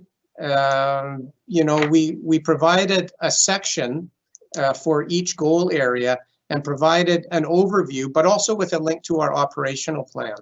And so, we mentioned a couple things in this, and we can't mention everything because, again, the ministry limits us on the number of pages in the document. And I think that's probably good, but how we design it in the future is going to be important. I think it's probably good because, we're hoping the public reads this document, and, they might read a 10-page document, or maybe if, we turn it into a 4-minute YouTube video, but they might not read a 50-page document. So I get the reasoning behind all of these elements that are to be in this document. And I really like that we're talking about how we can improve it next time and improve the readability and improve the narrative as well. Thank you. Trustee Keller, and then I will come back to you. Oh, sorry, Trustee Stanley, you had a follow-up. I thought I do, and so thank you for that. So I like the way that the words you used about you know, to improve on how we tell our story, because I think that's an excellent way of looking at things, and how is it that we can look at the way that the data starts to tell us about our students. You know, I know they're numbers, but at the same time, you're right, there's a story in there. One thing that I would maybe suggest in the future, much like Trustee Higginson's suggestion, was a way to kind of track change over time. And it would be to incorporate the aspects that are related to mental health. So when we look at the student learning survey, belongingness always stands out to me as a really key one. So whether or not we can use a composite score of the student learning survey, and then compare that to, you know, student growth, or we just look at those, you know, we choose one aspect of the student learning survey that we think is key, and then look to see if that is a factor that relates to the changes over time, I think would be super an important piece, right? Because as we've told all along tonight, it's not just about the academic learning, it's about the social-emotional skills development that occurs throughout K to 12 that supplements their learning. And so it would be really interesting to see somehow the way that those pieces of data connect. Happy to talk about this further at a later time.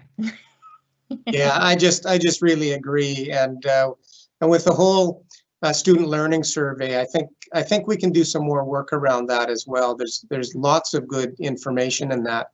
And I could see, again, our Director of Indigenous Learning and Data maybe presenting on that survey in its entirety. And particularly, you know, the mental health aspects of that survey are, you know, critically important, of course. So I appreciate the comments.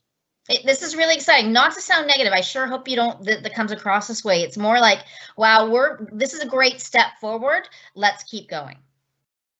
I appreciate that. Thank you. Okay, Trustee Keller.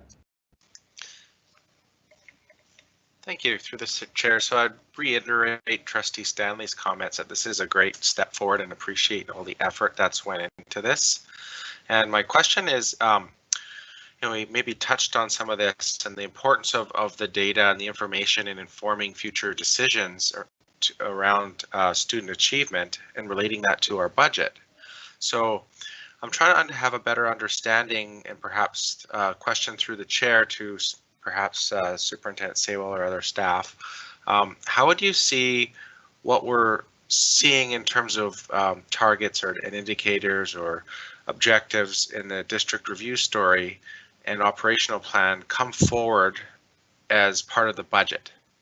So I'm looking for some ideas or thoughts around how you would view the link between the district review story and the annual budget process.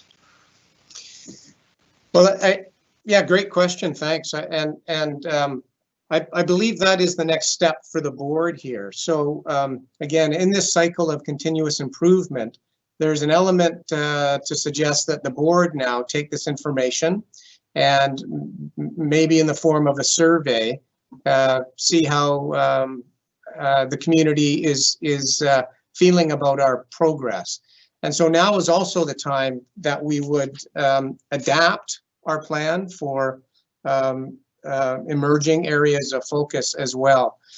And what that leads into is a discussion around what we resource and what we don't resource. And so this is, you know, in lots of ways, I think, Trustee Keller, this is the beginning of maybe that sort of protracted process of looking at our budget and deciding where our focus can be. And that includes our learning services department. It includes when you have goals around, you know, being a leader in environmental stewardship and sustainability.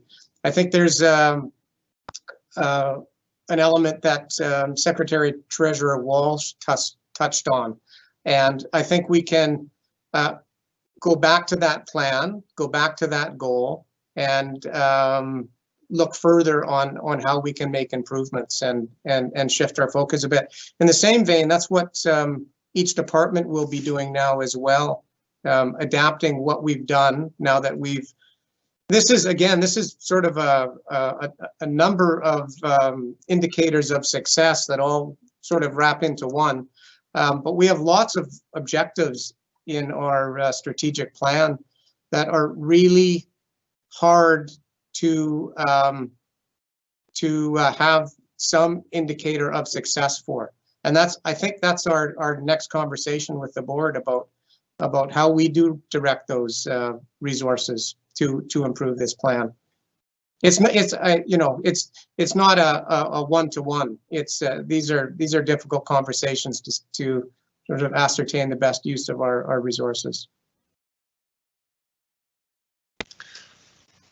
Did you have a follow-up? If I may, just yes. Quickly.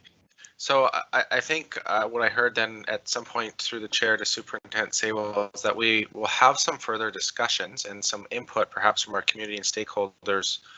And at some point, I think what I heard is that staff would come forward at some point for more discussion and some recommendations through the budget process. Yeah, I thank you. Sorry for a bit of a rambling first answer, but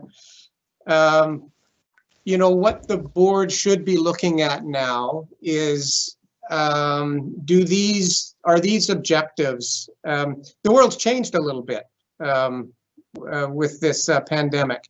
And so should we be shifting our focus a little bit? Are our objectives clear? Should we be changing? I can tell you again that our operational plan will be changing a great deal after, and we're talking right now about how that looks. You know, the board needs to examine their goals and objectives. Is this the right direction we're heading? Are these objectives easily measurable? Are these the ones we want to keep? Because, well, this is a 2019 to 2023 plan. It's malleable. We change it at any time. We can shift our direction to suit our needs and make sure we're measuring what we think we're measuring. Thank you, Superintendent Saywell. Thank you, Mr. Saywell. I see Trustee Higginson has another question, and I'm going to take that question from Trustee Higginson, and then I think we should do a check-in about where we're at, because we've been chatting for 2 hours now. So, Trustee Higginson. Thanks, Chair. So just on that note, you know I said I had lots of questions, and I'm watching the time. So what I've done is taken all my questions that were about, like, can we put this in the report, please? I put them aside. I'll send them in an email or something. But so my question on page 9, and then I only have 2 more after this, is about, let me just get to it. It's actually, and it kind of addresses Trustee Keller's question about, like, so what do we do with this information now?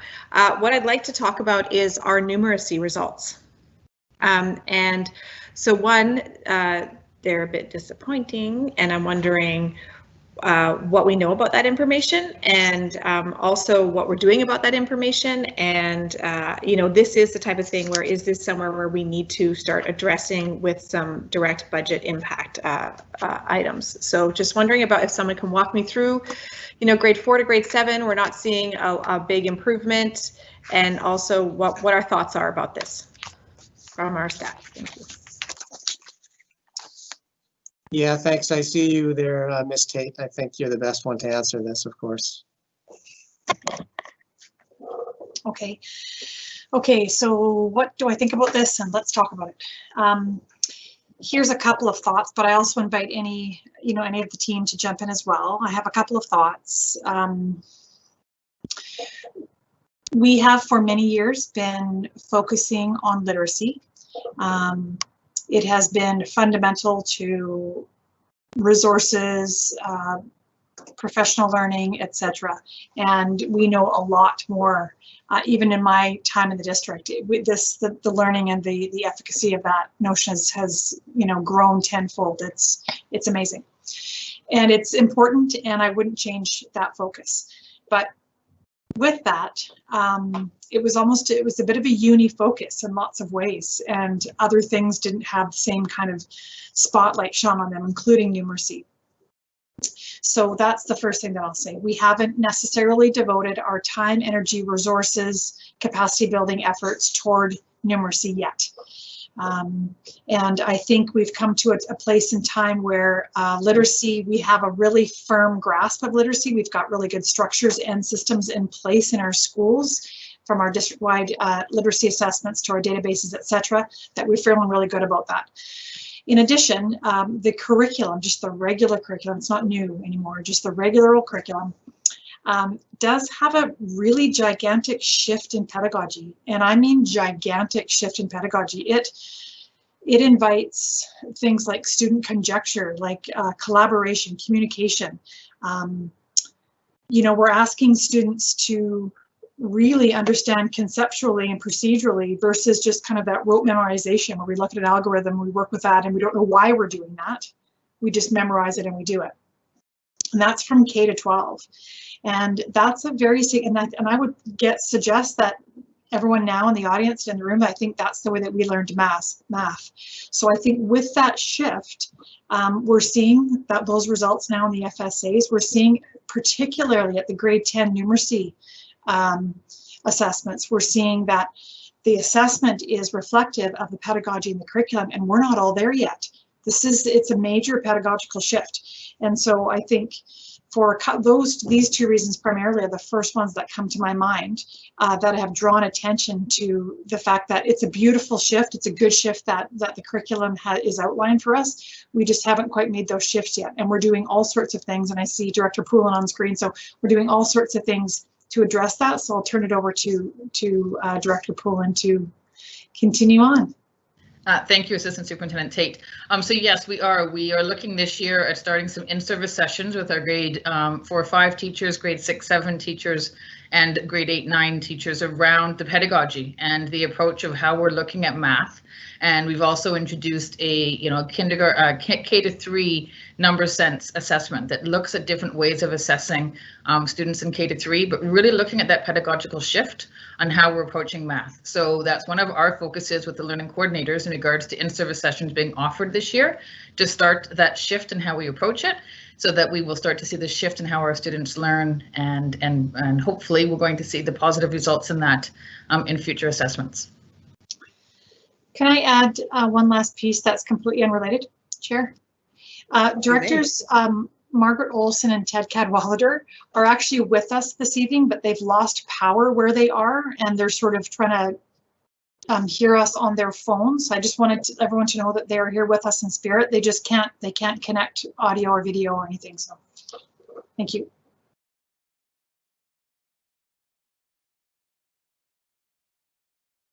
Oh, that is too bad. Okay.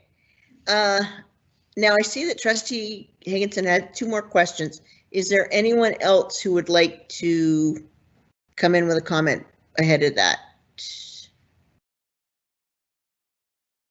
Okay, Trustee Higginson, you can have your last couple questions. Okay, second last question is actually, you touched on it a bit, but it's the same question for page 10 with the grade 10. So what are we going to do? What do we do with that information? And I suspect the answer is very similar, but I think it's important to ask the question. Mm-hmm. Thank you. Yeah, through the chair. The numeracy, as you know, the numeracy assessment got bumped around. It was grade 11 and now it's done at the grade 10 level. Much of the conversation around the numeracy piece, as I think I mentioned maybe at last week's or previous meeting, was the initial response from the teachers within the system was, oh, this must be a math test, because we used to have English 10 exams, Math 10 provincial exams. And so there was a lot of discussion around, no, this is not tied to a curriculum. These are numeracy skills which are tied throughout the curriculum. And the first time that schools went through the pilot for the numeracy assessment, Teachers were amazed at how much literacy was required within the numeracy assessment. There was a lot of reading involved and making sense in a literate way of what the question was asking around your numeracy skills, which has opened up a lot of conversations that Assistant Superintendent Tate has referred to, which is we need to teach to those numeracy skills as opposed to say this is a curricular piece. And we've paid a lot of attention throughout the system around our literacy, and I think at the time that was necessary, and it will bode well so that those students coming out of focus schools who had early reading interventions in K through 3 who make their way up to when they get to grade 10, their literacy skills will help them in the numeracy thing. It's how can we get our teachers across the system prepared to teach those numeracy skills in all areas of our secondary schools, not as a math class, but within a woodwork shop, within a social studies curriculum, within a photography class, within a physical health education class, because numeracy is everywhere. When you ask people where is numeracy within your curriculum, it's there. We just have to find ways to do that.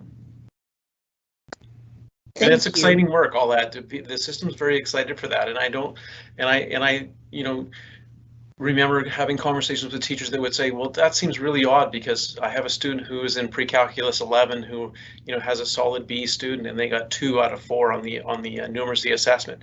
Why is that? And we had a good conversation. Why do you think that is? Once we peeled back, well, maybe they didn't try. Well, okay, maybe they didn't. So let's go to some other student who has a similar set.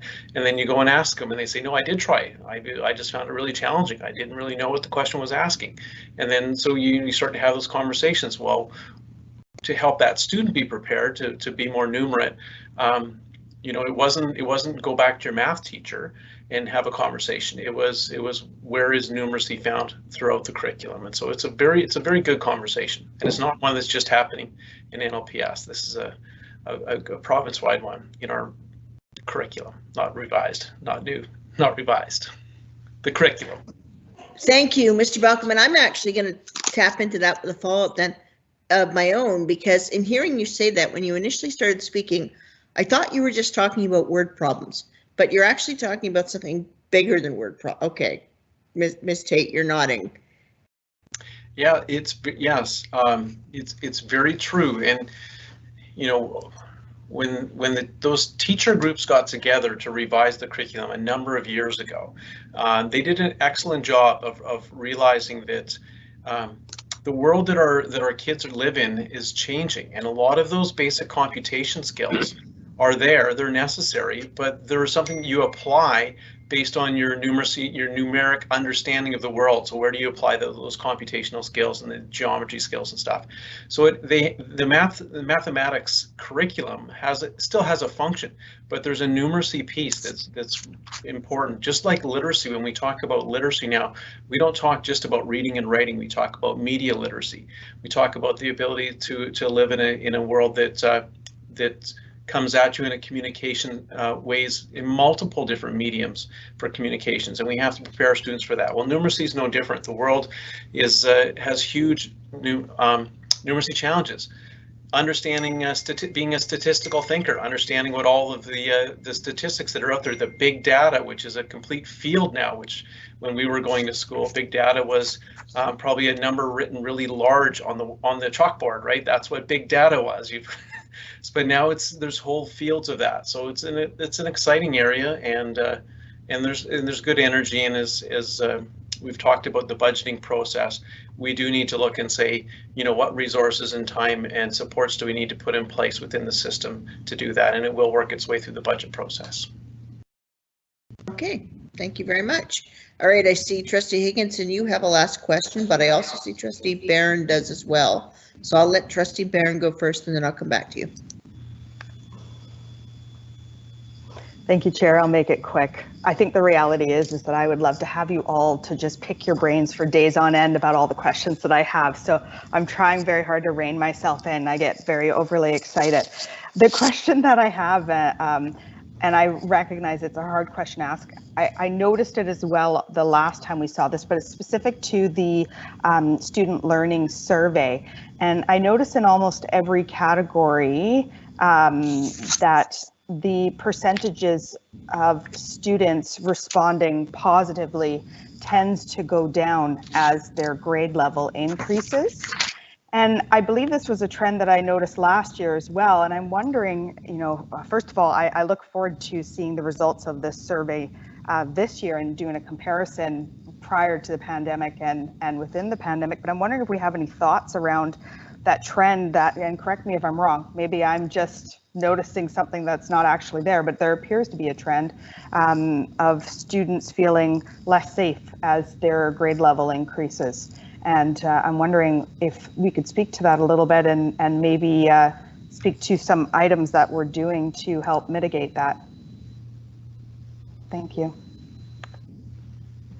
Don, you want to take a stab at that? Yeah, I'm just getting to the right slide so that I can look at those schools where you feel welcome, so where you feel safe. Yeah, so the example there goes from 79 to 71 to 68. Yeah, and I think the reality is, I think that data is probably pretty accurate. I think the younger the students are, the more they have adults eyes on them in the non-instructional areas, so the settings of the playgrounds and out of school. As kids get older, they want more independence. With more independence comes more risky behavior, and with more risky behavior, including social media and online harassing and bullying and stuff. I think that's a realistic number, right, to say that students feel less safe as they go from grade 4 to grade 7 to grade 10 and to grade 12. And often that curve trends a little bit upwards. In grade 12, they feel more safe because some of the social pressures have gone away and they found themselves a little bit more secure as a young adult. The question is, what do we do with that data? So recognizing that the transition period from grade 7 to 8 is a big piece. We've talked about transition importance as well, but we also know that our students in grade 9 and 10 in particular are living in a social media world that's much different than it was 5, 10, 15 years ago. And there are a lot of pressures on our students. And as Superintendent Saywell said, there's some good quantifiable data that we can look at, and we can do some inquiry around that and say, simple inquiry cycle of saying, what does this tell us? What's our hunches? What can we do? What's some strategies we can put them in place, and then track the data the next year and say, did that strategy move the needle for that particular issue? And feeling safe and feeling that sense of belonging are things that all of our schools track. The ministry does the survey data for us, so it's not like schools don't have that information. So it's a matter of doing something about it. So yeah, I like that it's in there. I think it's one of those ones that's always been an easy one for schools to pull up, and it doesn't, unfortunately, it is a 3-year window, right? You kind of have to go from grade 4 to grade 7 before you can compare the cohort, and then 3 more years to grade 10. But that data has been consistent. Those survey questions have been the same for a number of years, so we should be able to look at this current year's grade 10 students when they do the survey. What were their responses as a cohort 3 years ago when they were in grade 7? Do you want to follow up, Trustee Barron? Yes, thank you. I appreciate that information, and I also recognize when looking at that survey results that we are very comparable to the provincial average. I don't, our district is having the same trends as the province is seeing, and so I do appreciate your response and the ongoing work and being able to learn from the responses that the students and parents are providing to us. Yeah, thank you. That did answer my question. So Trustee Higginson, I'll get your last question, please. Okay, small bird walk and then question. Here we go. I know, I'm sorry. Here it is. Okay, just on the God, I'm loving this. We're talking about learning. It's so excellent, and improving it and what we're doing. And on the topic of the numeracy and the shift and the change and how it's different, a few years ago, I was there with you folks at the OECD at the launch of the Learning Compass. What do we need to do to educate students for 2030?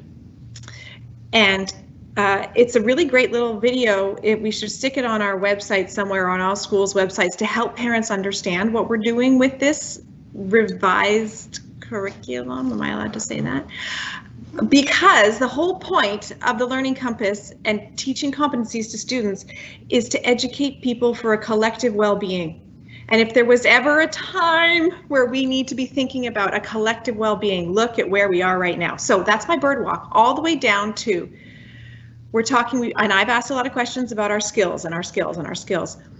We don't talk a lot about competencies here. And I'm wondering if we have developed a way to measure our teaching of the competencies. Assistant Superintendent Tate, you just talked about that as being such an important part of what we're teaching students now. Do we do that? If not, should we be doing that? Because it feels like we talk a lot about skills, but we are also really competency focused in what we're trying to do in education now. That's my last question.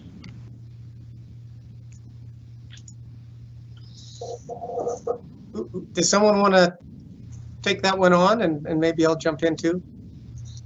Through the chair, just to reiterate, your question, Trustee Hickinson, is wondering whether our competencies, if we have ways to measure those and assess those?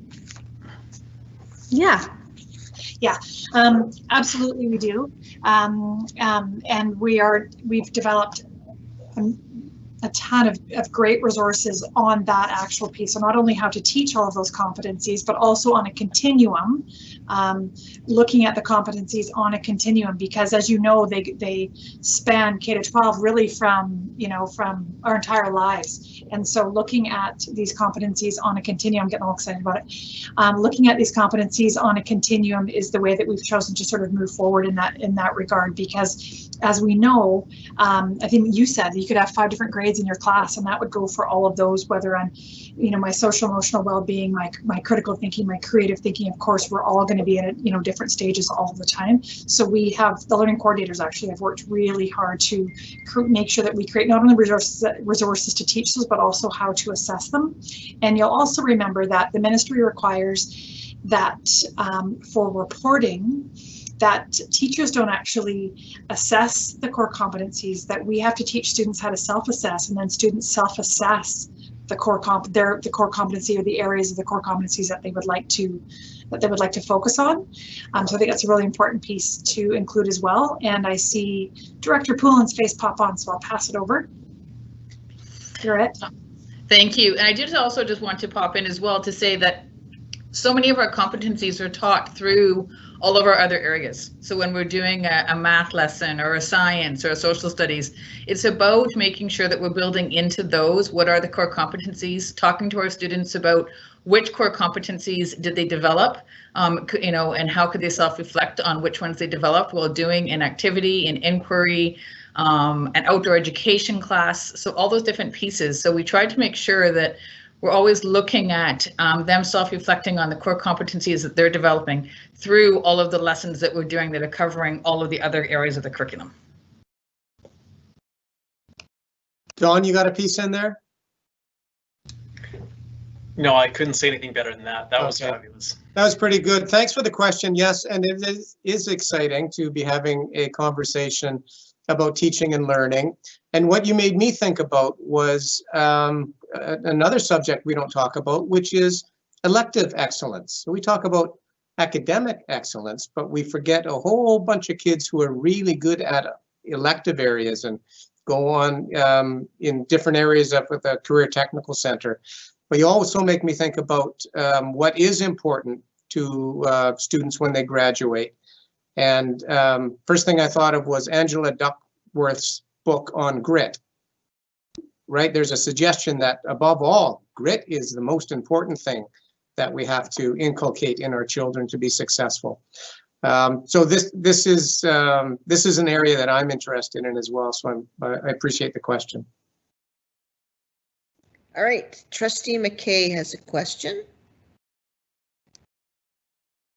I didn't think I had any more questions. Thank you, Chair. Sparked based on the last question that was asked and answered, I'm curious to know if we have a question on the student satisfaction survey, even though I know it's called something else now, but I still call it that. Is there a question on that survey about students' self-assessing themselves on their core competencies? And if there isn't, can we please add one this year from the district level? Yeah, thank you, through you, Madam Chair. Oh, there you are, Ms. Poulin. I'd be impressed if you knew the answer to this question. I've gone through that survey a few times with students over the last couple of years. I don't believe that there has been in the past. It would be a great one to ask. We ask lots about how they're feeling about their learning in math, or their learning in reading and writing, and if they feel like they're improving or not. We don't currently ask a question about, do they feel like they're developing a better understanding on how to self-reflect on their learning. So it may be one that we can work on some wording and add. Thank you. I think that's actually a great idea. This has been a really terrific presentation. I've really enjoyed listening to all of the speakers, to all the thought-provoking questions. I'm looking at the time and seeing that it's 8:30 and we have one more agenda item here. So I think I'm gonna, barring any burning needs, I think I'm gonna ask you to wrap up and move into our last agenda item there. Mr. Saywell and Mr. Davey. Hi, Sepka. Yes, thank you, everyone. This has been great. Thank you, through you, Madam Chair. I'll say now for something completely different. And over to you, Mr. Davey. Okay. Thank you again, Superintendent Saywell, and through you, Madam Chair. I do need to say it's just been a pleasure to be able to be part of, and to also listen to the conversation. The very thoughtful questions that were being asked by trustees this evening, and also the responses by the team here. So again, just another reflection of the tremendous work that's taking place across our district. So as the superintendent's pointed out, this is something that's shifting us in a very different direction, and I do want to acknowledge the work of Director Steele in bringing this forward. And what I'm presenting to you this evening is amendments that are being recommended for Administrative Procedure 249, Animals in School Settings. Just really briefly here on the background, staff have proposed that Administrative Procedure 249, Animals in School Settings, also known as AP 249, be updated. The updated updates to AP 249 will provide a framework to support school teams in facilitating communication and best practices with respect to therapeutic animals. So this is a major shift in the way that the AP previously read. And this updated administrative procedure will also align with the work that's happening in other districts in this area. I'm not going to get into full detail, but what you have in front of you is an information summary here with the significant amendments that are being recommended and brought forward. And you also have in the subsequent pages in your package from page 61 through to 70 of your package, you've got a copy of the AP, and Director Steele and I would be very happy to entertain any questions regarding this AP and the recommendations here if you have any. So, thank you.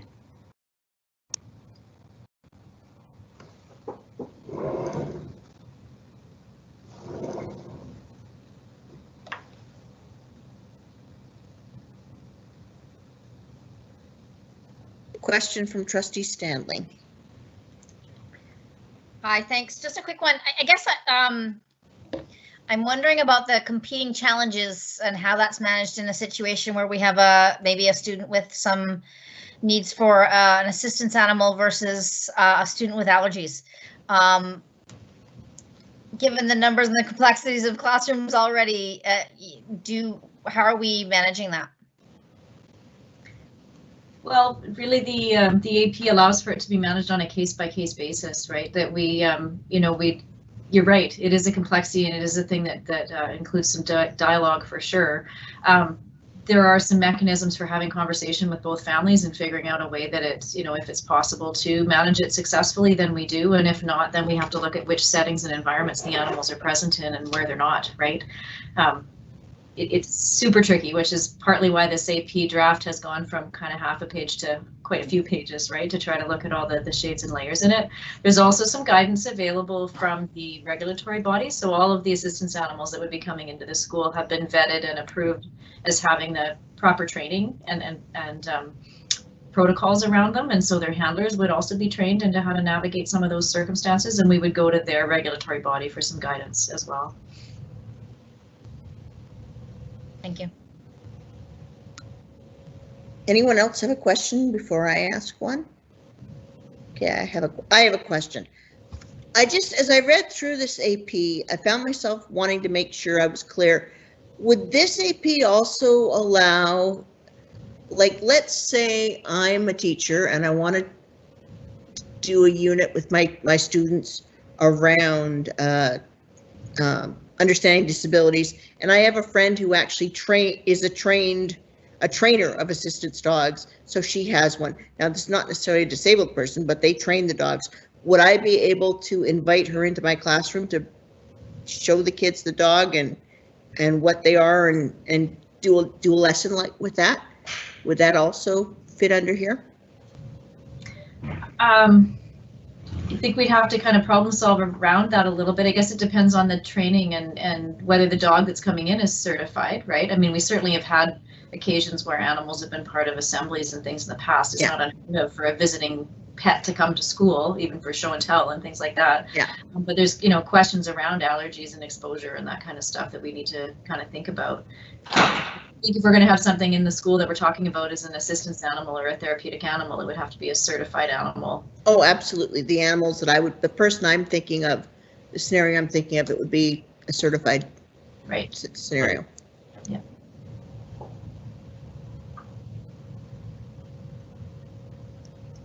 Comment from Trustee O'Neill and then Trustee Keller.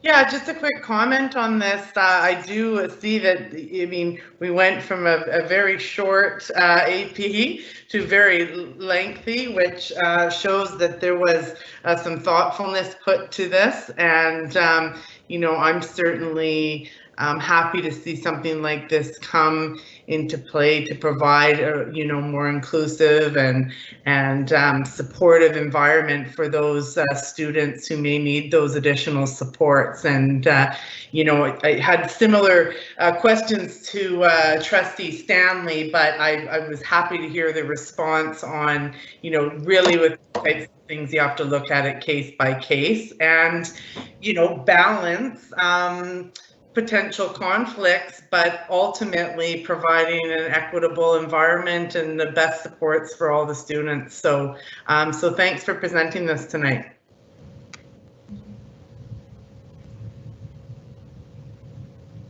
Okay, Trustee Keller. Yes, thank you. I'm also in support of the AP. I just had a question for clarification through the chair. So does the AP only apply to therapeutic animals? And from a practical perspective, I think that's primarily just dogs. Well, what I learned in doing the research for the AP, I took a look at policies and procedures from a number of neighboring districts and also took a look at the information that the regulatory bodies put out regarding the animals. So I have learned there's a difference between a therapy animal and an assistance animal. So, depending on the role and the training and the purpose that they're serving with the student, they're classified differently. Sometimes they have handlers, sometimes the individual who's being supported themselves will be their own handler with the animal. But in all cases, the ones that can be certified and approved for schools are dogs. So while there are people that have other kinds of animals that they, get support and comfort from. I mean, I know I've worked with students who talk about rabbits and cats and other animals in their homes that they feel soothed with and have been recommended by a medical professional as being a comfort in their experience. The ones that you can get like papers for to certify in a public setting are dogs. So that's why it references that through the document.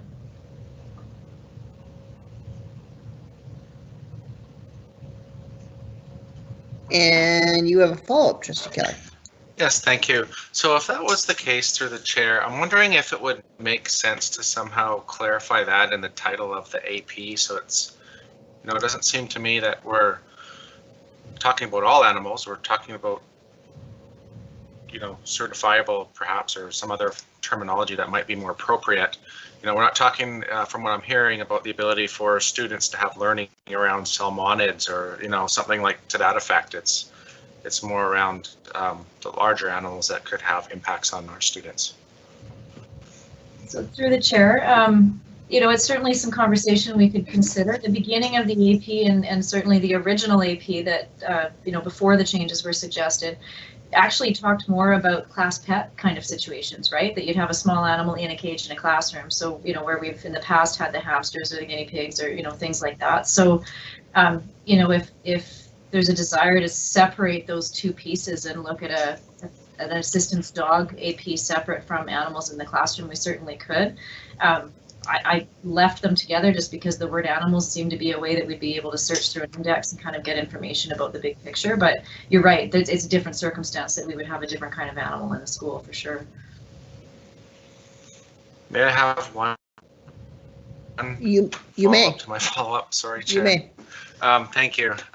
So I guess just to confirm that this wouldn't affect, let's say a classroom was part of a salmon enhancement program of some kind where they're seeing the life cycle of the fish and they release them into the stream. No, that's more attached to science kind of curriculum, and yeah. Thank you. All right. Do we have any other? I see no other comments or questions. So thank you, Mr. Davey. Yeah, and thank you again to Ms. Steele, Madam Chair. Thank you. And thank you, Ms. Steele. All right. I see no correspondence, no unfinished business, and no new business. Ms. Matthews, there are no questions. Okay. Seeing as there are no questions, I would call for a motion to adjourn. Moved by Trustee McKay, seconded by Trustee Barron. Anyone opposed to adjournment? Okay, we're adjourned.